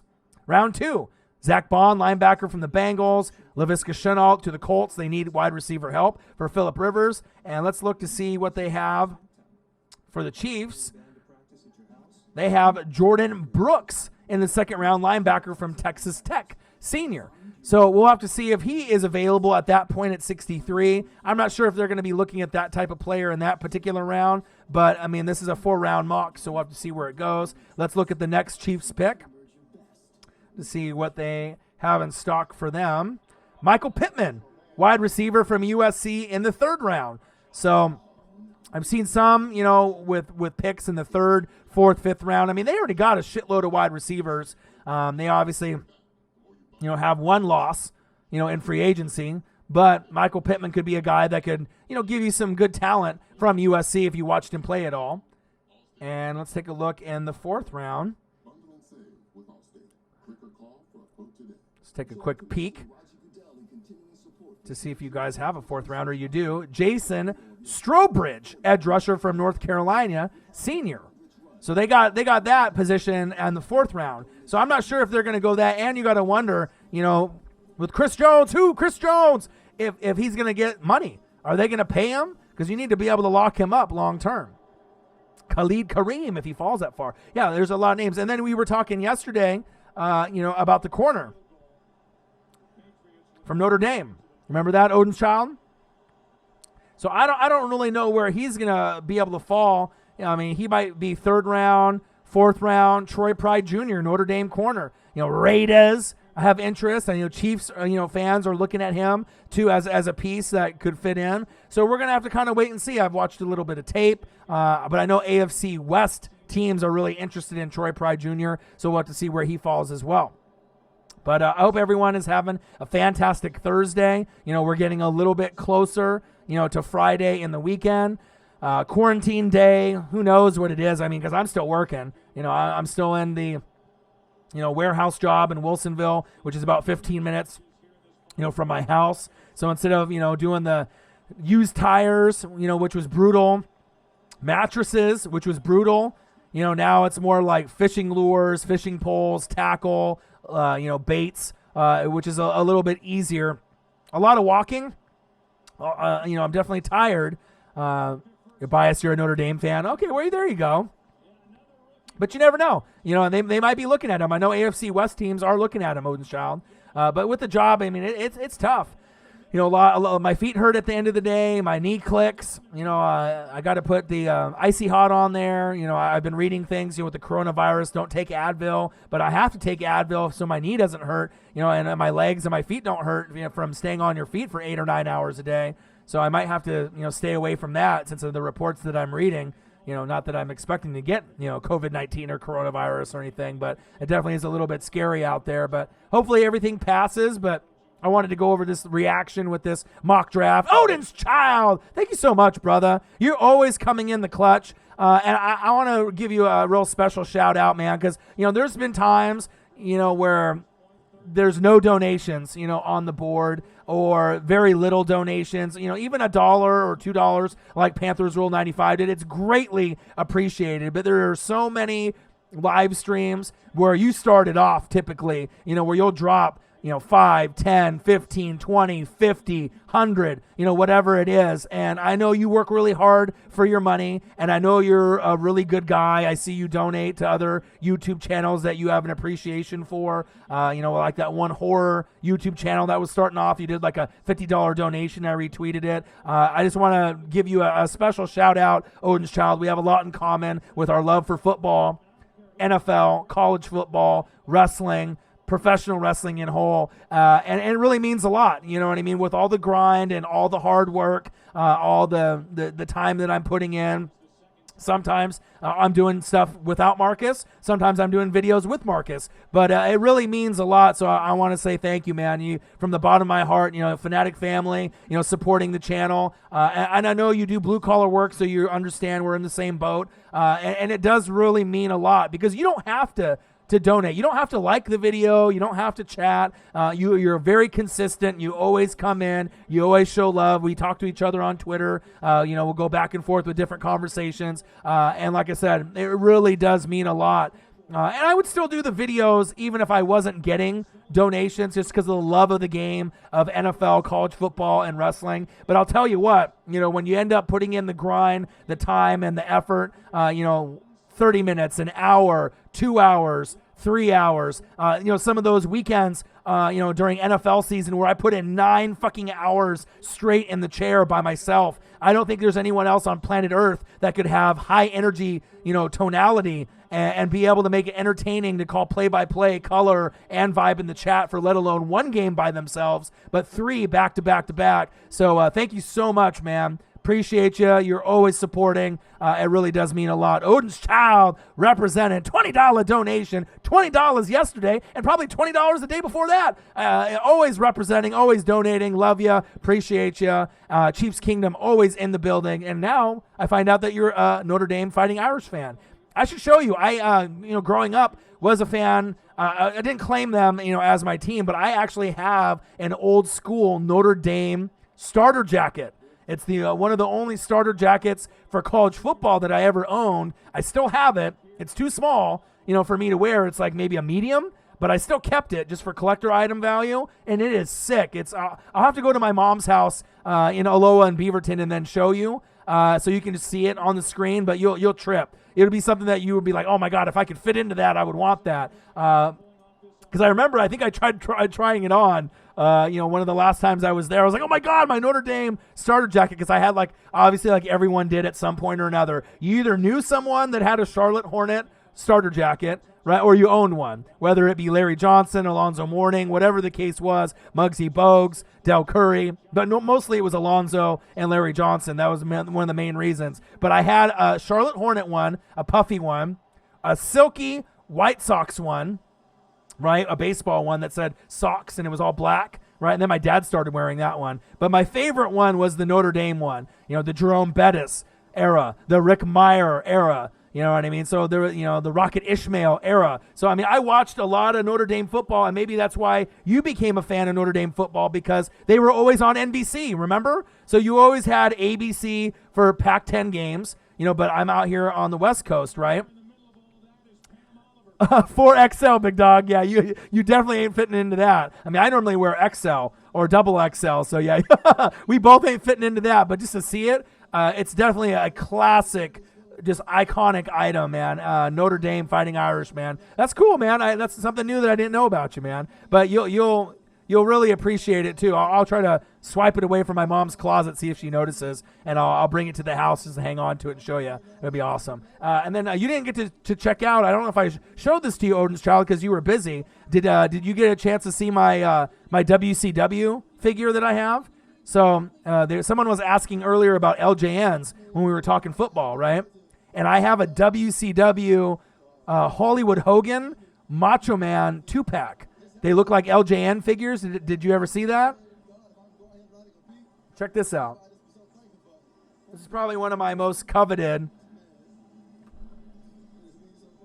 So as you can see, we got Hulk Hogan, you got Macho Man, you got Hogan, Sting, Ric Flair, Big Bubba Rogers, which is Big Boss Man, Craig Pittman, Alex Wright, dancing left and right. Remember him? Macho Man, the Giant, the Blue Bloods, the Nasty Boys. That's WCW at its very core. Harlem Heat, Stevie Ray, Booker T, Hulk Hogan, Macho Man with the ring. Look at that. WCW, right?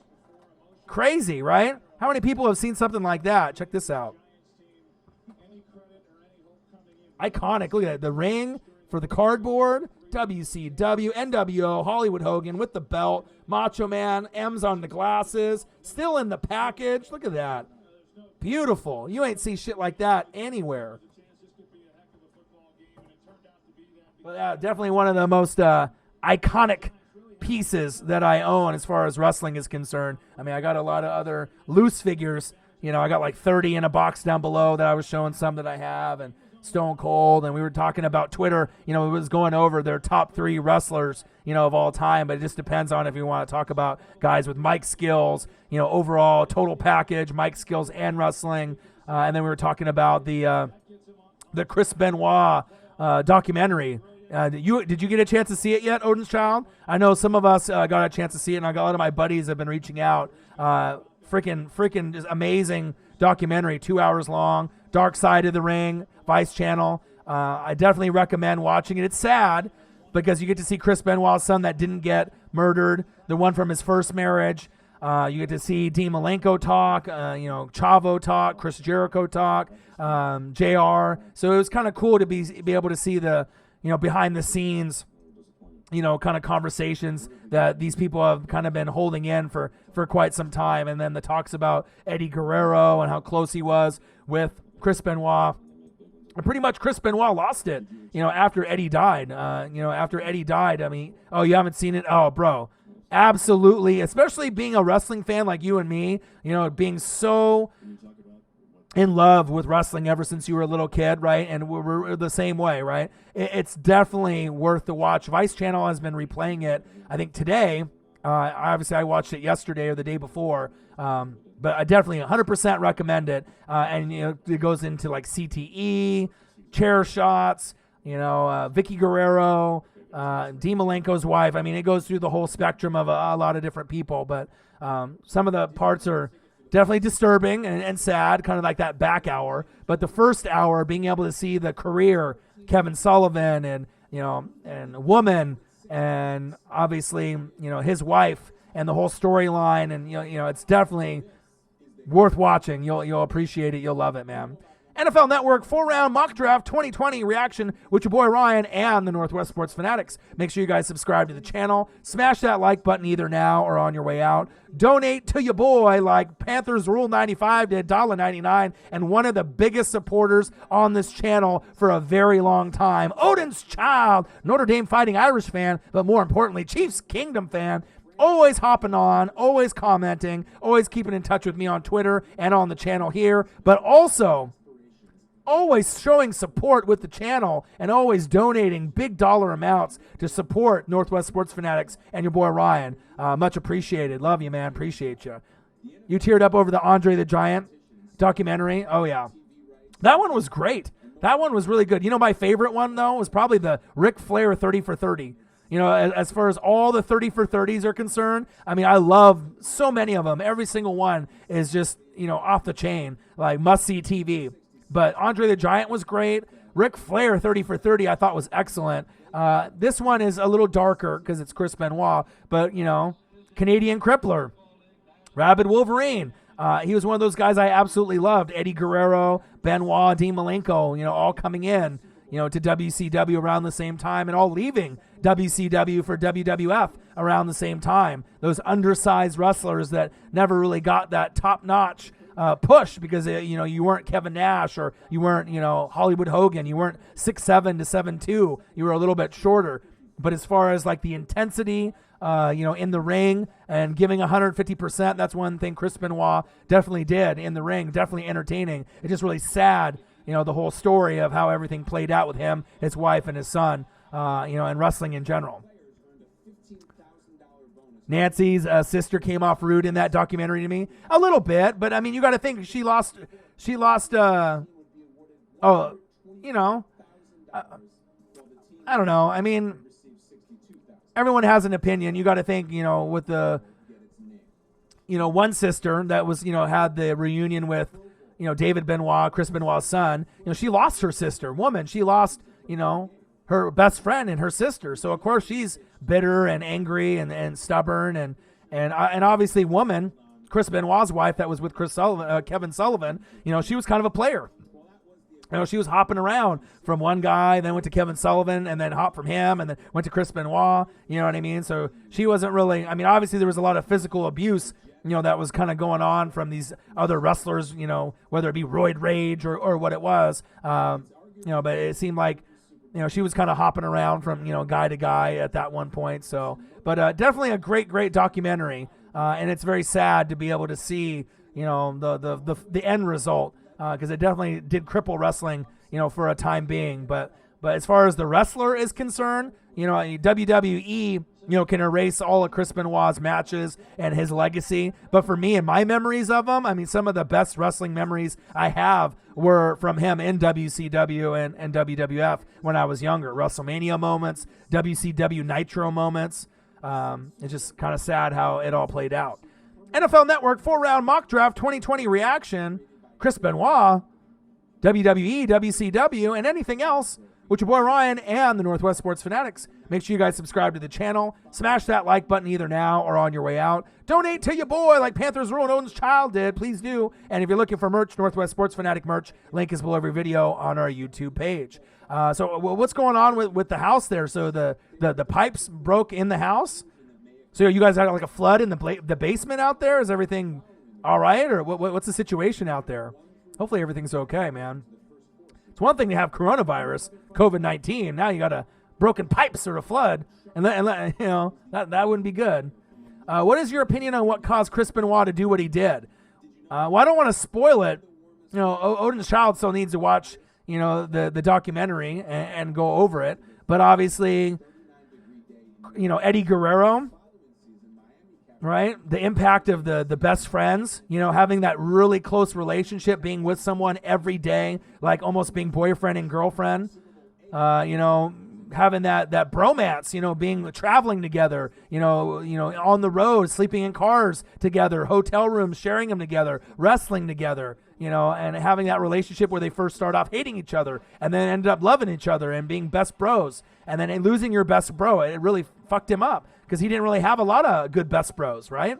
And then obviously the steroids, the drinking, the headshots, the flying headbutts, the CTE, you know what I mean? Like, we're talking about all these athletes that retire at 30 years old or younger because they're afraid to have the junior Seau, if anyone commits suicide or hurts someone else or they start to have the effects of all the concussions, and obviously with, Gronk's teammate, as we know, that went to prison, Aaron Hernandez, some CTE, might have, obviously he was a gangbanger, but CTE is one of those things that people aren't really talking about too much in football and wrestling as they should. It's been coming up a little bit more in the last 5 to 10 years, but the chair shots, even if the chair was not fully metal, like if it was an off-brand, harder than plastic, imagine taking those chair shots to the head.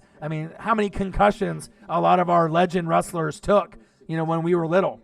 All these guys got CTE to a certain degree. They might not have, lost their mind as much as like Chris Benoit, did. But I definitely think that, a lot of the bumps that these wrestlers take, a lot of these chair shots that they used to take, it definitely is going to take a toll, on some of these wrestling, superstars' careers in the next 10, 15, 20 years. What do you think it would take to get DJ Moore in a trade? That's a good question. You'd probably have to give up a first-round pick for him. And on top of that, you'd probably have to give up like a first and a third, and that wouldn't be worth it. You can let Teddy Bridgewater. I mean, DJ Moore is going to be top 10 in fantasy as a wide receiver, more than likely next year. I see him, taking a big lift in his game. Curtis Samuel got a little bit better. DJ Moore will be the number one option. But, if you can get Ruggs, if you can get that other piece, you'll be fine. But you don't want to give up too much, And then the Panthers aren't going to give up their number one weapon. You know what I mean? Well, you got to think what it means to the Panthers. I know Hopkins went for a second and a fourth, but that's that particular trade with the Texans and the Cardinals.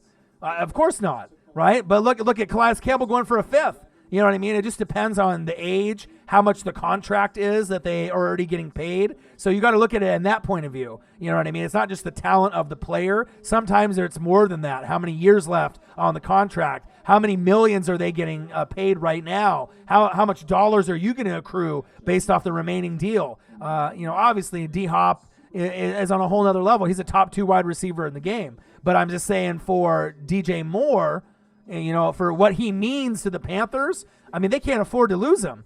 Who else do they got? Curtis Samuel? They don't have Luke Kuechly anymore. You got Run CMC, Teddy Bridgewater, Teddy Two Gloves, but they can't risk letting their top guy go. So they could pick up someone else, but I think the chemistry and then the Panthers, franchise, you're not going to be able to get him, and you'd probably have to give up too much to even get a player like that. And you could probably get a better player than draft, personally. Yeah. If you were going to do it for a second, you'd probably have to do it for a second and a cop pick. You know what I mean? Second and a fourth, kind of similar to maybe Hopkins, but it wouldn't be worth it. They did get Robbie Anderson. Yep. They did get Robbie. So at least they got a deep threat.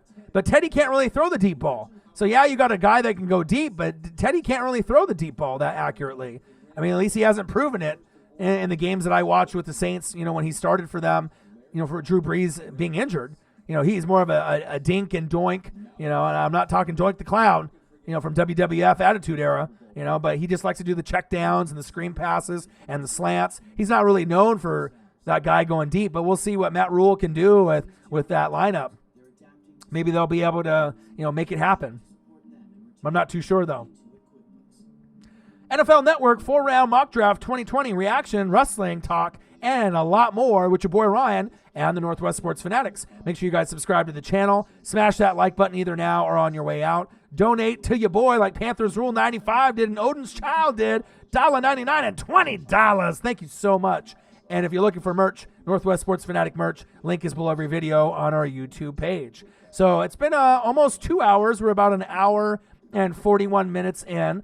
Is there any other questions or comments that anyone else that's in the chat that wants me to go over? If not, I'll probably end up wrapping up tonight's show. That way I can get some rest, and then I got to go to work tomorrow, and then I'm going to try to live stream tomorrow. I'm hoping that Cam, Jameis, Everson Griffin, Peters, if anyone else gets signed tomorrow, that'll give more of a story or some other live stream to do. But I definitely want to be able to try to live stream almost every day if I have the opportunity, if I'm not, fully tired or drained. Odin's Child, I used to backyard wrestle, chair shots, fluorescent bulb, jumping off roofs, fire, barbed wire, tacks. Was it fun? For sure. Was me and my friend, had 50 people show up to watch once, but 19 years later, not so fun. Odin's Child, to tell you something that may shock you, I did backyard wrestling when I was a senior in high school. So I played basketball, right, varsity, I did all that. But I had a group of wrestling buddies, right? I was the first one to move out from my high school, right? I moved to Wilsonville, about 20 minutes away, got an apartment with another buddy, big screen TV with a big back, before they had flat screens, 53-inch, Sony. People would come to my house, watch Raw, 20 of us, order pizza and do all that. But with these wrestling buddies that I had, we actually had a Wrestling Trampoline, WTF, Wrestling Trampoline Federation, right? And we had maybe about 12 to 15 wrestlers, couple factions, and we had announcers, 20 to about 30 people that would come and watch. We would jump off roofs. We had trampolines at 3 different locations. So we would go to one friend's house, tape there. We even had a video editor that would do like intro music. So we'd have intros, theme music, intros to come into the ring, announcers, the whole shebang. And then we had a guy edit it at the end and make like a DVD or like a VHS, edited kind of pay-per-view at the end. And we would do them like once a month. And I even let a guy powerbomb me off the trampoline onto the hard grass, which was crazy because, I wanted match of the year. So I was like, fuck it, I'm going to jump off the roofs. I'm going to do whatever. All these other guys in the federation are pussies. So I'll show them what it's about. So I let one of the guys, his name is Dan, right? His Undertaker was his favorite wrestler of all time. So he chokeslammed me a couple times on the trampoline on the springs. That shit hurt. But I let him powerbomb me, put me in his legs,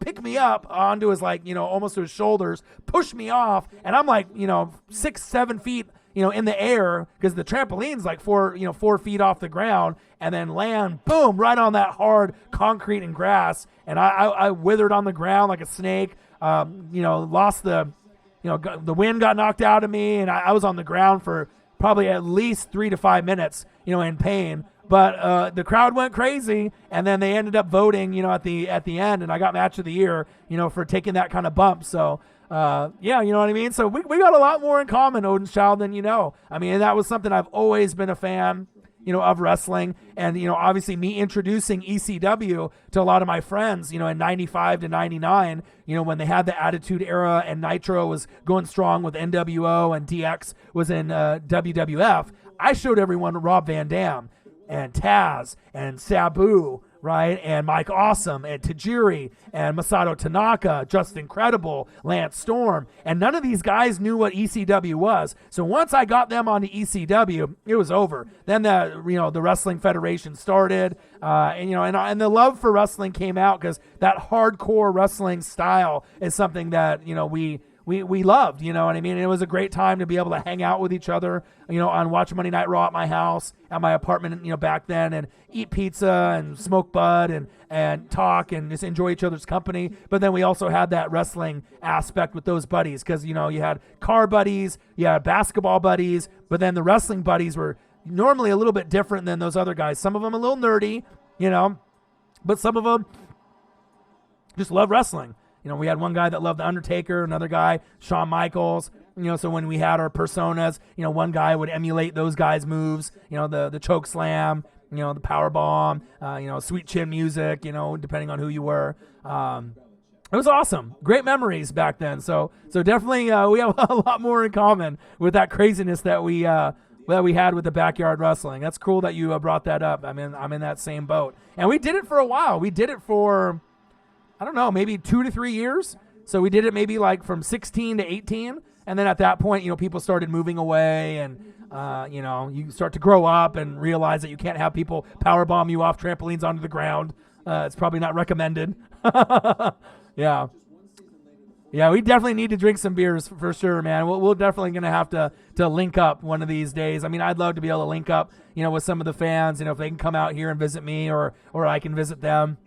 Obviously the dream is to keep grinding, on the channel so I don't have to necessarily have a full-time job. I could just do this and then make enough where I can travel and hang out. But if we were, in the same school, you and me would be friends for sure. I definitely could see us being really good buddies because we have almost all the same things in common that we like. We like craziness. We love wrestling, football. We definitely would have been buddies back in the day.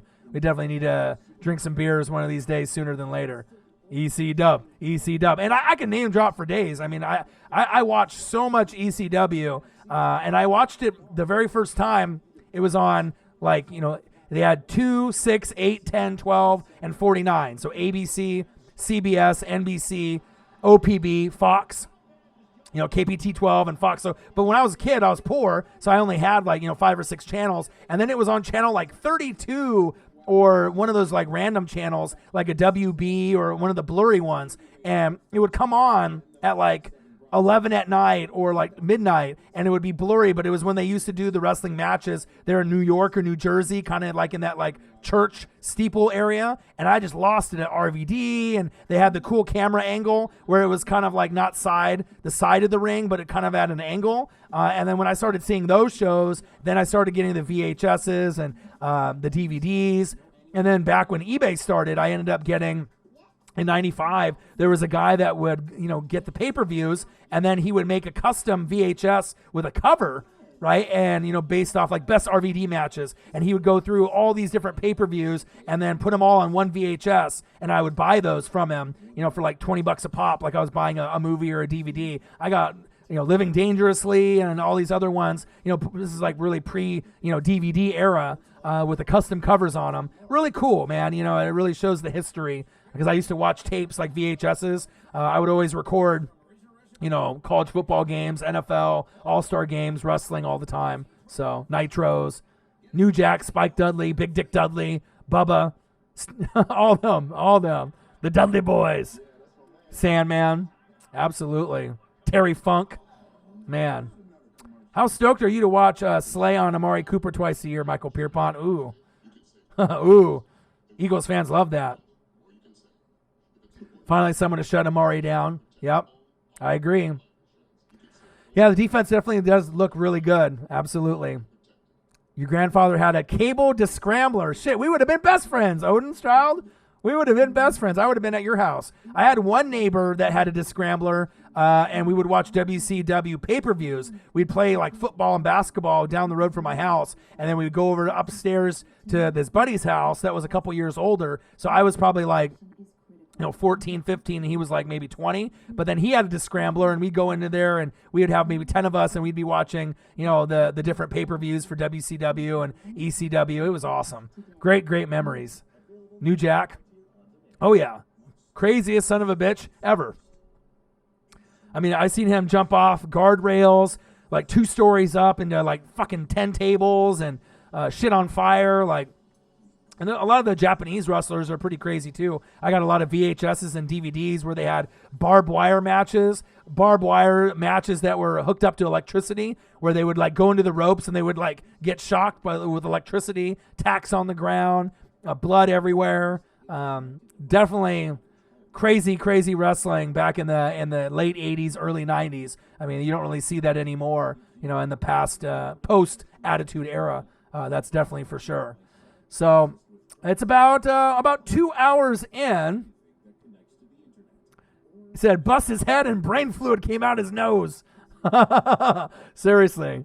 But I think, at this point, I need to get some rest, kind of get ready for work tomorrow. And then I'm going to try to do another 2-hour live stream if I can, if possible. And then on the weekend, if I have time to if we get some good news breaking, I definitely want to be able to do that as well.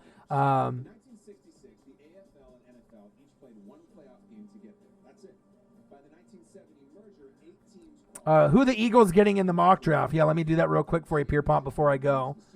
So let me go over it here real quick.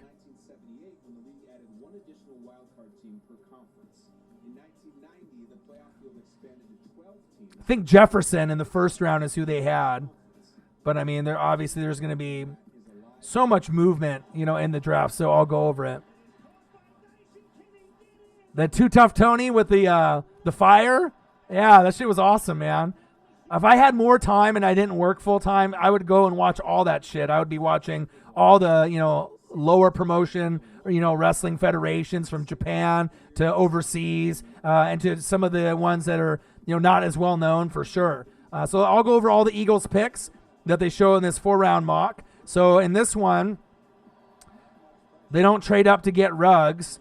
And in this one, at 21, they stay put and they go Justin Jefferson, Pierpont. So, I mean, that is a spot that the Saints are looking at that player as well. So that's the first pick in the first round, which I think would be a good fit for Mr. Walk It To Him, Carson Wentz.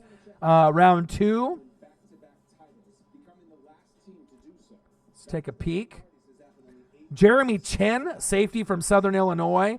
KJ Hamler, 2 picks prior to that to the Cowboys at 51 from Penn State. I know you are a big Penn State guy. You're a big Eagle guy. You live out there. So Hamler would be a guy that you would want. Obviously, Ruggs and Hamler would be most ideal. But Jeremy Chin, safety from Southern Illinois, I haven't seen too much tape on him, but I will, because obviously as I go through a lot of the names, I want to be able to see if there's any YouTube or Bleacher footage, on that type of player.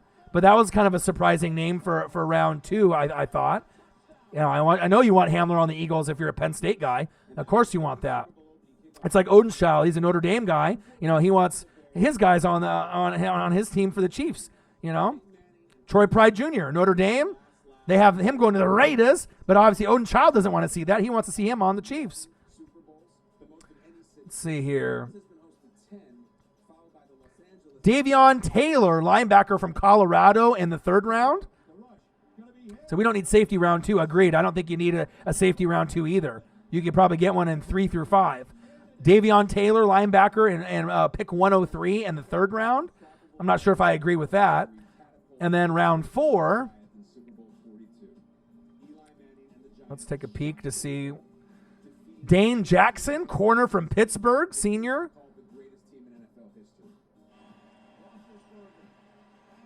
And then LaMichael Pirine, running back from Florida. And then James Smith-Williams, edge rusher from NC State. So, you got a lot of pieces. I'm not sure if I agree with a lot of those picks in this particular mock. You might be able to get some of those pieces a little bit later, but Big Play Slay was huge. I want Ruggs for you guys personally. If you guys can get Ruggs, it's really going to change the dynamic of your team. You guys could be like the Kansas City Chiefs of the NFC if you get Ruggs. You could really start putting some weapons together with Wentz to really have a dangerous offense, and then pair that up with some of the pieces that you've added on defense as well. The defense is starting to look really nice. You guys filled a lot of holes. I like what you guys are doing. Khalid Kareem on the Chiefs too, yeah. So we're going to have to see. I'm definitely going to be watching a lot of tape. I'm going to be reading a lot more articles like I always do. I'm going to start to learn a little bit more and more out of these 2nd, 3rd, 4th, 5th, 6th, 7th rounders to be able to see, what progresses and if I can get a little bit more footage. Even if it's not Jefferson, Ayuk from, Arizona State, I think would be a good fit for you guys. Jefferson is kind of that taller body, that could work well. But for me, I don't really see Jefferson as an Eagle. You know what I mean? Like, I see him more on the Saints, but I don't really see him as an Eagle. If he's there, they're going to take him, more than likely, unless they go for a different position. But I just can't picture Jefferson on the Eagles personally.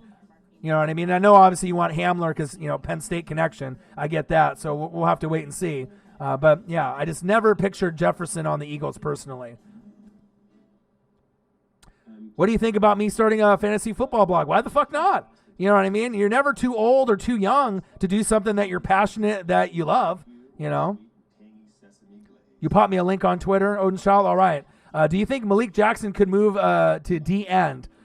Philly media keeps saying he can. Personally, no. I don't. Successfully, like, transitioning to D-end, I think he's too slow. You know what I mean? He's more of just a natural, like, nose tackle, D tackle. You know what I mean? I'm not sure if he's got that burst, on the edge.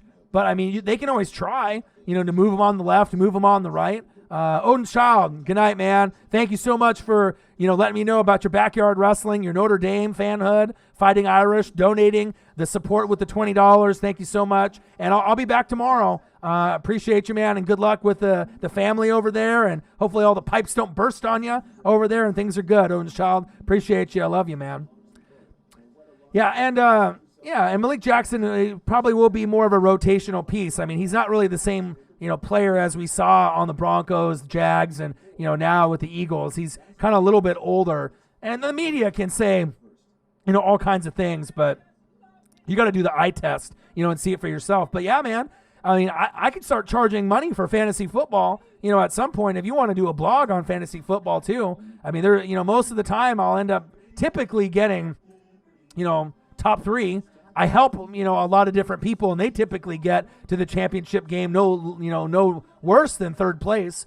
You know what I mean? So at some point, I could start charging, $10 a season, for all the advice that you want week to week. I mean, that shit's worth it if you actually know someone that you can come to. Like, I had one guy message me like all day, every day when I was at work at the Verizon job, going over adjusting his lineups, making sure I got good waiver wire pickups for him. That shit is a job. If you really are good at fantasy football, I could charge $10 a week. Because the thing is, I mean, if you end up winning, week to week, you got to be able to rack up those wins to be able to get to the playoffs. And you could have one bad, starter on the bench and lose. So you really got to dig deep in the stats, home, away, turf, wind, matchup, who's the corner that's going to be matching up to the wide receiver. A lot of things come into play. But yeah, man, do it, man. I'll retweet your stuff if you end up doing a blog. If you end up wanting to do fantasy football, I'll support you, man. I support anyone that has a dream or has a vision that wants to do something, that's above and beyond the normal 8 to 5, 9 to 5. The grind is tough. You know what I mean? To build a channel from 0 subscribers to almost 20,000 and 3 million views. You know what I mean? My determination, my passion, my energy. You know what I'm saying? I already create my own rankings, so I think you can do it, man. I mean, obviously, you and me, we've talked in the last couple years with fantasy football. You obviously know what you're doing. I know what I'm doing. So we all have our opinions, and you have certain bias with Penn State and Eagles players, right? But as far as knowing who's who in the NFL, you follow the NFL, just like a lot of the fanatics do, on this live stream and in this, Northwest Sports Fanatics YouTube channel. So, yeah, man. I definitely could help you out, and it's a full-time job though. You know what I mean? You got to be able to wake up at 2-3 in the morning on the wire and pick people up. I mean, if you really want to win a championship or really give yourself a better chance to be top 3, you got to dig deep and do a lot of things that most people won't do, and you got to draft well too and have a little bit of luck on top of it. I could help you, Nathan Dotson. It's not easy, but some of the leagues, they pay really good. You do a $50 buy-in. $100 buy-in, $150 buy-in, but if you win at the end, you can win like $1,200. Imagine winning $1,200. You know what I mean? At the end of the fantasy football season, that's a good fucking payday. You know what I mean? You got to put a lot of work in. Even second place is usually like $500, third place like $150. At least you get your money back. So, NFL Network 4-round mock draft 2020 reaction with your boy Ryan and the Northwest Sports Fanatics. I think I'm going to call it a night. It's been 2 hours. I love you guys. I appreciate you guys. I could talk with you guys all night long on here. Make sure you guys stay safe. Wash them hands. We'll talk more NFL football. We'll talk a lot more WWE, ECW, WCW, wrestling, anything you guys want to talk about. Make sure you guys get some rest. Stay safe out there. And like I said, I'll be back tomorrow and we could do this all over again. I'm going to try to grind and do as many live streams and as many reaction videos as possible, regardless of coronavirus or anything else. Nathan Dotson, Michael Pierpont, Anti, everyone in the building. I love you guys. Odin's Child. Appreciate you guys. Panthers Rule 95, $1.99. Odin's Child, $20. I love you guys. I appreciate you guys. And I got one question for you. Who talk sports like us? Your boy Ryan, the Northwest Sports Fanatics. Wash them hands. Peace. Have a good night, guys. Later.